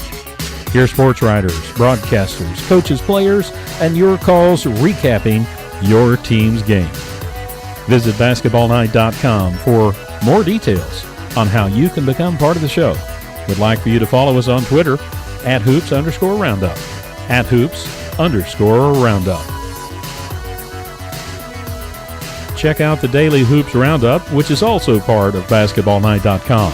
Every day we recap the day's scores just for you on all the teams in West Virginia. We send followers a tweet at midnight with a link to the Daily Hoops Roundup.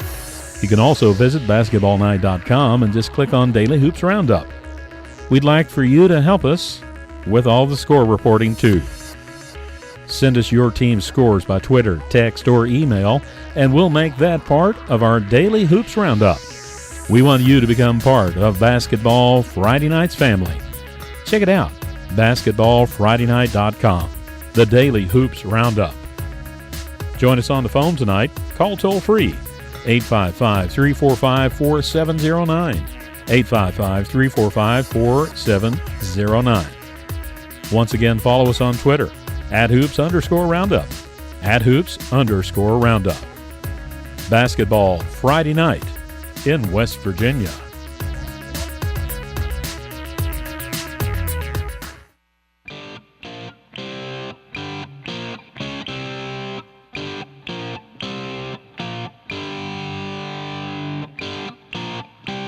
Celebrating high school basketball around the Mountain State, you're listening to Basketball Friday Night in West Virginia on the Fast Break Sports Network. Now, back to your hosts, James Collier, Coach Rick Marrone, and Ryan Epling. At no point in this program have we got all three of us at the same time. Ryan Epling with you now. Coach Marrone was with us earlier. Bill Cornwell is with us. Joe Linville is with us. Certainly appreciate both of you guys taking time out to join us tonight. Joe making the trip up from Boone County to be with us here in Huntington, and certainly appreciate that. And good to be here. Our resident referee Bo Anderson with us as well. James Collier is joining us now. He's in South Carolina. Sunny. Where it was 39 degrees while they were playing softball this evening. James Collier with us now on Basketball Friday Night in West Virginia. What's going on, gentlemen? James, how's the wagon wheel tonight, buddy? Buddy, it's cold, but it's a winning wagon wheel. 2 big wins today for the Thundering Herd today, so it's a good winning wagon wheel without a doubt. And a Marshall softball team that has a lot of in-state players who are making a major impact. Yeah, without a doubt. There was a lot of faces on the roster today that made appearances throughout the game, and it's one of the things, like you said, a lot of Mountain State representatives. Morgan Zirkle had a nice day today. Nearby Cabell Midland, Jordan Caulflower, from Cabell Midland. She's a Frosh on this year's team. Nearby out of Jackson, Ohio, Emily Cooper, one of the 2 seniors on this team. She played some big minutes and had some good production in game number 2 today, including a nice run that she bunted in with 2 outs to put Marshall up 3-0 at the time. Ended up winning 3-1 in the second game. But got some hometown flavor coming through for the Herd today, and needless to say, it's a little bit different feeling to the season. As I was talking with Shay Braxton earlier, and she said this is something new. So this is the first time in 3 years she's been with the team that they've started out with a winning season. So it's a good feeling on the bus, headed back to the hotel, and 3 more games to go, and hopefully coming home to Huntington with a 5-0 record. And Kylie Howard also making her debut for Marshall as well. John Marshall grad, who didn't play last year. Actually went to she went to WVU last year, and then decided she wanted to play another softball. School up north. All right. Well, that's school up north. Yeah. Hey, easy guys. We're on across the state now. Well, and kind of a touch up on her of. First play of the game in the opening game today with Army. She had a ball that was hit to her, and it took a funny spin, and she got credited with an error. And it's one of those things, as a Frosh, you see a player out on the field, it's like, okay, what's going to happen next?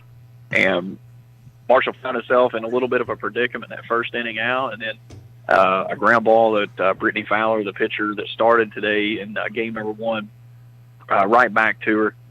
Howard was right there at the bag, made a great play, turned a double play, got Marshall out of the inning, and that's how you respond after making a mistake. You come back and make a play that nobody even remembers the mistake, and that happened all over the field today. This team, even Shonda Stan, the head coach for this team, says there's something special about this group of ladies this year, and they definitely they put it on the field today. 10 runs in the first game, 3 runs over a College of Charleston team that they beat that was a 40-win team last year. And they pretty much dominated all the way across the board. Well, James, I know you're having to bounce between softball and basketball right now. I want you to hang with us right now, because joining us from the Martinsburg Journal, and he covered the Jefferson-Martinsburg game tonight. Of course, James, we'll leave you up here, so just so if you want to chime in, go right ahead. It's also cause time as we bring in Rick Kozlowski. Just back from the Fleetwood Mac concert last week. We missed you, Rick. but yesterday's gone, and today is But here, yesterday's and gone. you're here. Welcome back to Basketball Friday Night in West Virginia. Well, thank you. And I have to say, the concert last week was absolutely incredible. Good. I'd hoped that it would live up to those expectations because you forsaked us for that concert, so it had a lot to live up to. Well, it was maybe just a hair better than you guys. How's that? Stevie Nicks a little bit better than I'll buy it. Yeah, I'll go with that. Okay, Jefferson Martinsburg tonight. Jefferson gets a nice win. And that was quite the game too. Yeah. Jefferson played the first half as well as Jefferson can play. Kind of the Jefferson team that I expected to see this year. They shot the heck out of the ball, played great defense, and had Martinsburg's head spinning, if you will. Then the second half, Jefferson missed a couple early shots. Martinsburg got some momentum, cut it to 4 on a couple of occasions in the fourth quarter. A little harrowing for Jefferson, and not to take anything away from the way Martinsburg played the second half. They played the second half probably as well as Jefferson played the first half. And with 2 minutes left, you have Andrew King, a name that might be familiar to people. He threw 35 touchdown passes in the fall for the Jefferson football team. And he stood in the right corner, wide open, and here he's going to try to take a three-point shot. I think everybody just, people's mouths just dropped open like, he's not. And, of course, this was after Jefferson was trying to milk a little bit of clock and, get layups, and here he puts this high arcing shot that just featherly fell through the hoop, pushed the lead to 7, and that kind of ended any comeback hopes Martinsburg had. But unquestionably, the two best teams on the Eastern Panhandle, and now they're in a first-place tie in the EPAC, the local conference here. But good ball game. I'm glad to finally see an excellent ball game. So my last 2 Friday nights have just been dandies. Yeah, hey, can't beat that. And of course, the previous Fridays were just as excellent as well. Because anytime I get to engage with you guys, it makes my evening. James Collier actually called from South Carolina to get to talk with you tonight. And the softball talk kind of got me all excited. Hey, no. Warm weather. Warm weather, yes, and I still play. Cause I hate to bust your bubble because you say warm weather. We were delayed 2.5 hours this morning because the field was frozen. Well, it's okay. No, it's supposed to get, at least around here, it's supposed to get up near 60 degrees on Sunday. And like I said, the talk of the softball just kind of got me going that maybe I might get my ball and glove out and do a little pre-spring training on Sunday. It's almost that time of year. It goes so fast. And, again, we've got James Collier with us in South Carolina, Rick Kozlowski, Martinsburg Journal, Joe Linville right here with us as well. That's something we talked about before the show, and it still rings true. I mean, it's football, holidays, basketball in a sprint. It's just a vicious cycle. Yeah, and as soon as the girls' state basketball tournament starts, softball season's underway. Yeah, it just keeps going. And I know the groundhog, at least one of them saw its shadow on Monday. But I'm here to tell you that I think spring is just around the corner. Yeah. And here's why. Because all this week, stink bugs have been appearing inside my house. That means they're trying to get out. Hey, the West Virginia groundhog, French Creek Freddy, now he didn't see his shadow, so maybe at least in West Virginia we'll have early spring. I still question Puxatawny Phil because I looked at the weather conditions in Puxatawny, Pennsylvania, up on Gobbler's Knob on February 2nd, and it was 33 degrees in a freezing rain at the time. There is no way there was enough light for that groundhog to see his shadow. I think they misinterpreted. Or the groundhog has a concussion, one or the other. Was he playing a football game? Well, they bumped his head when they got him out of the cage. Yeah, they pull him out of that stump. Sometimes it's a little rough, but hey, Rick, always a pleasure to get to talk with you. And again, the Eastern Panhandle starting to kind of sort itself out a little bit, but again, week by week, right now Jefferson seems to be the best team, and by this time next week, we might have a different opinion. I think it's going to kind of hold sway that it's going to be Martinsburg and Jefferson. But the team that's really kind of surprising right now is Musselman, an extremely young team, and they're playing well. In fact, they had Jefferson in a close game on Tuesday night. So, I think when all's said and done, I think that Musselman will probably be a surprise number 3 seed in this section over here.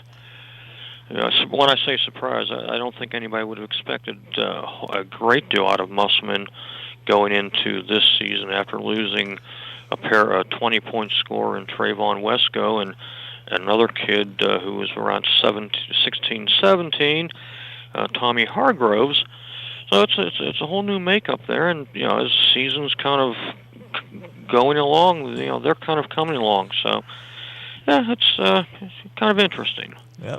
Well, Rick, always a pleasure. Glad to have you back this week. Glad you enjoyed the Fleetwood Mac concert last week. And any other big concerts coming up before we let you go? Well, I've been told now my Christmas gift from my daughter and son-in-law for next year will be a Who concert in November. So I guess I'm looking forward to that one. There you go. Hey, the Dad's playing Chicago in July. I'm surprised you're not heading for that one. You just never know. Maybe I'll hit the lottery and just tour the country looking for concerts. There you go. Hey, Rick Kozlowski, again, always a pleasure. You guys have a great week. All right, you too. We'll step aside right now, take a break. We'll come back. We'll have your final check with the scoreboard. We'll get James back with us for one quick moment from Charleston, South Carolina. And Wolfpack Willie, we won't forget about him. Wolfpack Willie will join us as well in our final segment. We'll get your poll question and all that. We'll take care of all of our business that we've got left to take care of on Basketball Friday Night in West Virginia on the Fast Break Sports Network. Basketball Friday Night in West Virginia will return in 2 minutes on the Fast Break Sports Network.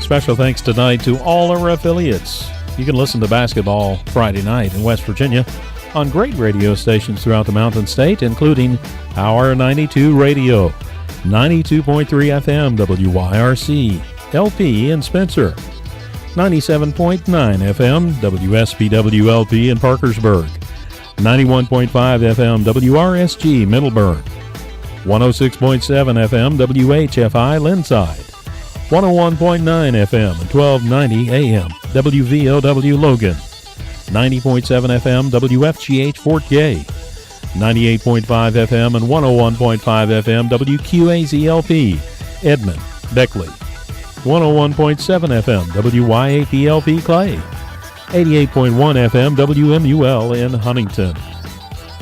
Cable subscribers can find Basketball Friday Night in the Huntington region on Comcast, Channel 25, and Armstrong Digital Channel 204.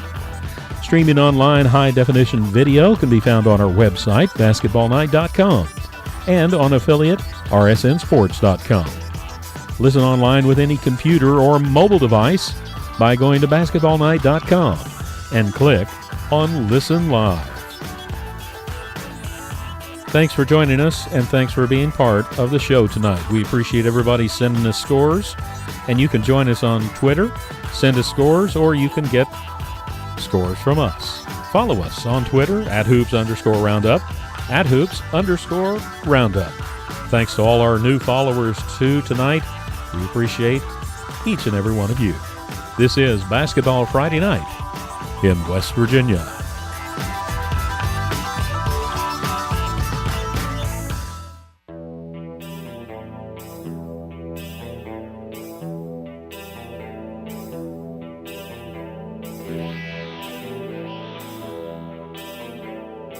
Stay up to date on your favorite teams. Check out basketballnight.com. Now, back to Basketball Friday Night in West Virginia with Coach Rick Marrone, James Collier, and Ryan Epling. Mariano Rivera may have retired, but it's still Inter Sandman time. 11:48 on this Basketball Friday Night in West Virginia. We've got to go fast to wrap everything up here in the last 12 minutes of the show because we've probably got about 25 minutes worth of content to bring to you. Let's go right back to the phones. Wolfpack Willie joins us now from Mingo County. And Wolfpack Willie, Tug Valley gets a nice win tonight. Oh, yes. Yes, they do. Yep. What you got for us tonight? Okay, I'm going to talk about our next upcoming game is Monday with Belfry makeup game at Tug Valley, and I'm going to talk middle school basketball. Go right ahead. Tournament. Okay, Tug is 11-4 now, and they host Belfry at Tug Valley, Belfry, Kentucky at Tug Valley at 7:30 Monday, makeup game. Now I'm going to talk about middle school basketball tournament time. Yeah, time for the Mingo County Middle School basketball tournament. Girls tournament is tomorrow. Second round, it's at Tug Valley High School at noon, 2 games, and Tuesday at 6 o'clock, 2 games. Consolation Championship. Then boys is Wednesday and Thursday at Tug Valley High School at 6, 2 games. And Saturday afternoon, Consolation and Championship game. A full week of basketball coming up there. And, Tug Valley High School will be the host for a lot of that. Wolfpack Willie, we've got to go. You have a good weekend. We thank you for joining us. Okay. All right. Yeah, take care, buddy. And you think Tug Valley is you know how Tug Valley has a good fan base. You should see the boys basketball tournament down there for the middle schools. There's a reason why they have a good fan base. But right now, it's time for a final check of the basketballnight.com scoreboard. Looking for scores? Look no more. Visit basketballnight.com. I'll take care of the boys' scores, and I'll turn it over to Joe for the girls in just a minute. First in boys, Class AAA, number 2 Morgantown wins at John Marshall 91-26. It was number 3 Parkersburg South defeating number 10 Wheeling Park 77-47. Steubenville, Ohio beats Brooke 73-48. It was Hedgesville 59, Musselman 39. Jefferson beats Martinsburg 74-62. Trinity Christian beats Oak Hill 55-51 at the Raleigh County Armory tonight. It was also Spring Mills over Washington 57-34. Class AA, number 1 Polka beats Wayne 68-49. Number 2 Bridgeport beats Grafton 74-45. Westside beats Wyoming East 64-40. It was Ravenswood over Tyler Consolidated 62-29. Chapmanville Regional beats Scott 48-43.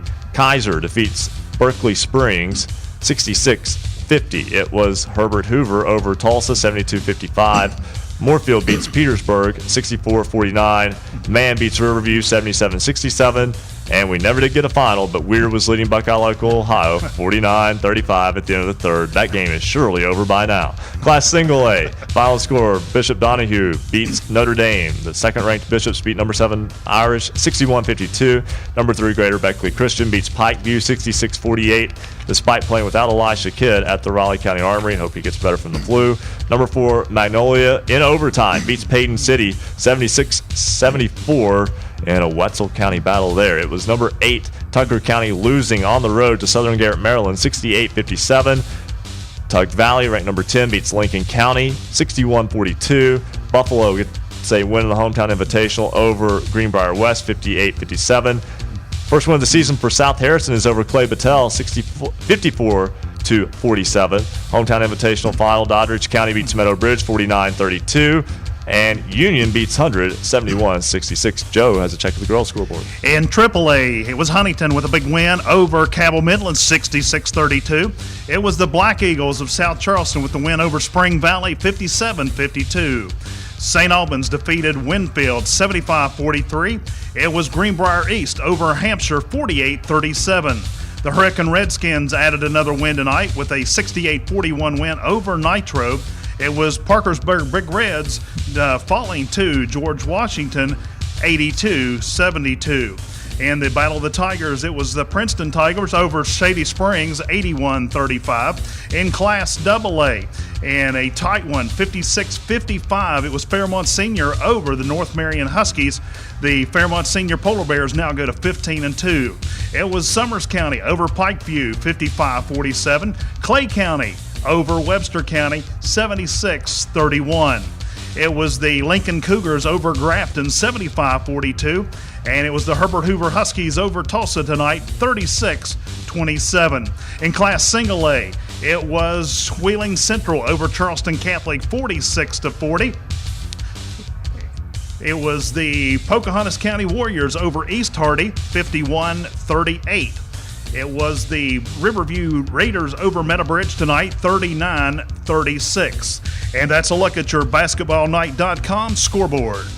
We still got 6 minutes left in the program. I want to mention something, and we'll show it to you online next week, or at least we'll do our best to. I'm confident that we will. But Tuesday night at Wayne High School, a shot that's gone viral, over 100,000 views on YouTube. Wayne's Grant Ferguson from 80 feet, almost full court, makes a shot at the end of the third quarter against Sissonville. Wayne would lose that game by 4, but still an 80-footer caught on video. We'll have it on our website. We'll get it there, a link to it on basketballnight.com.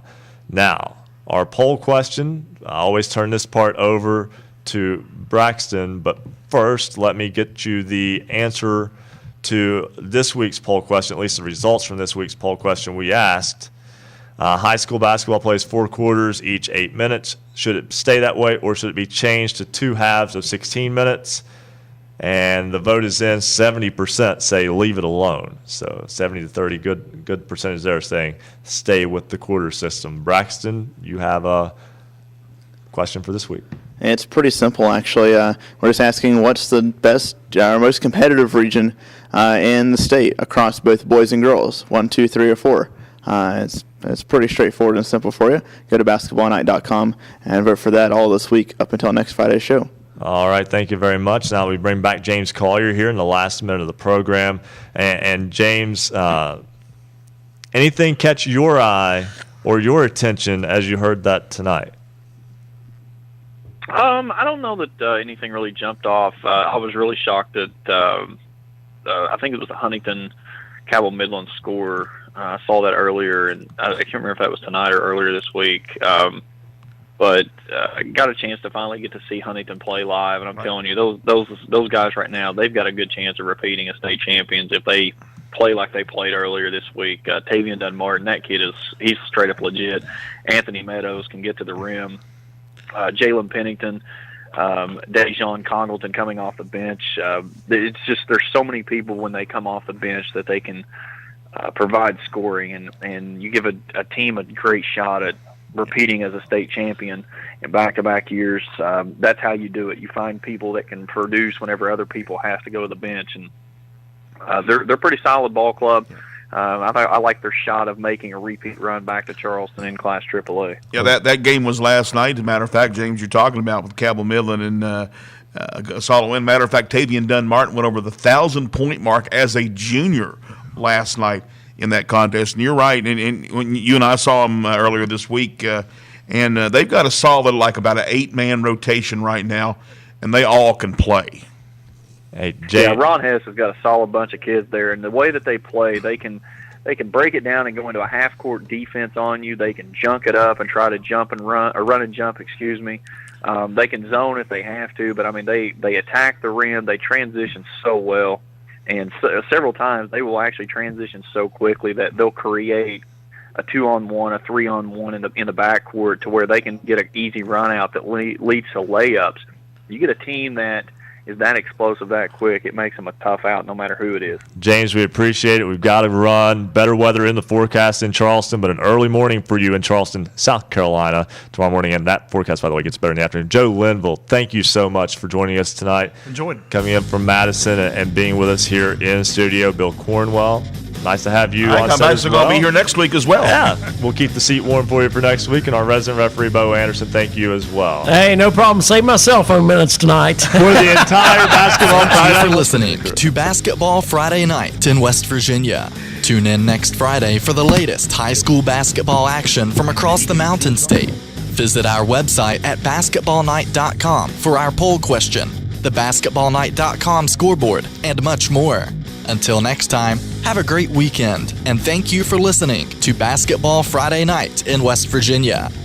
The preceding broadcast was a presentation of the Fast Break Sports Network. Copyright 2015. All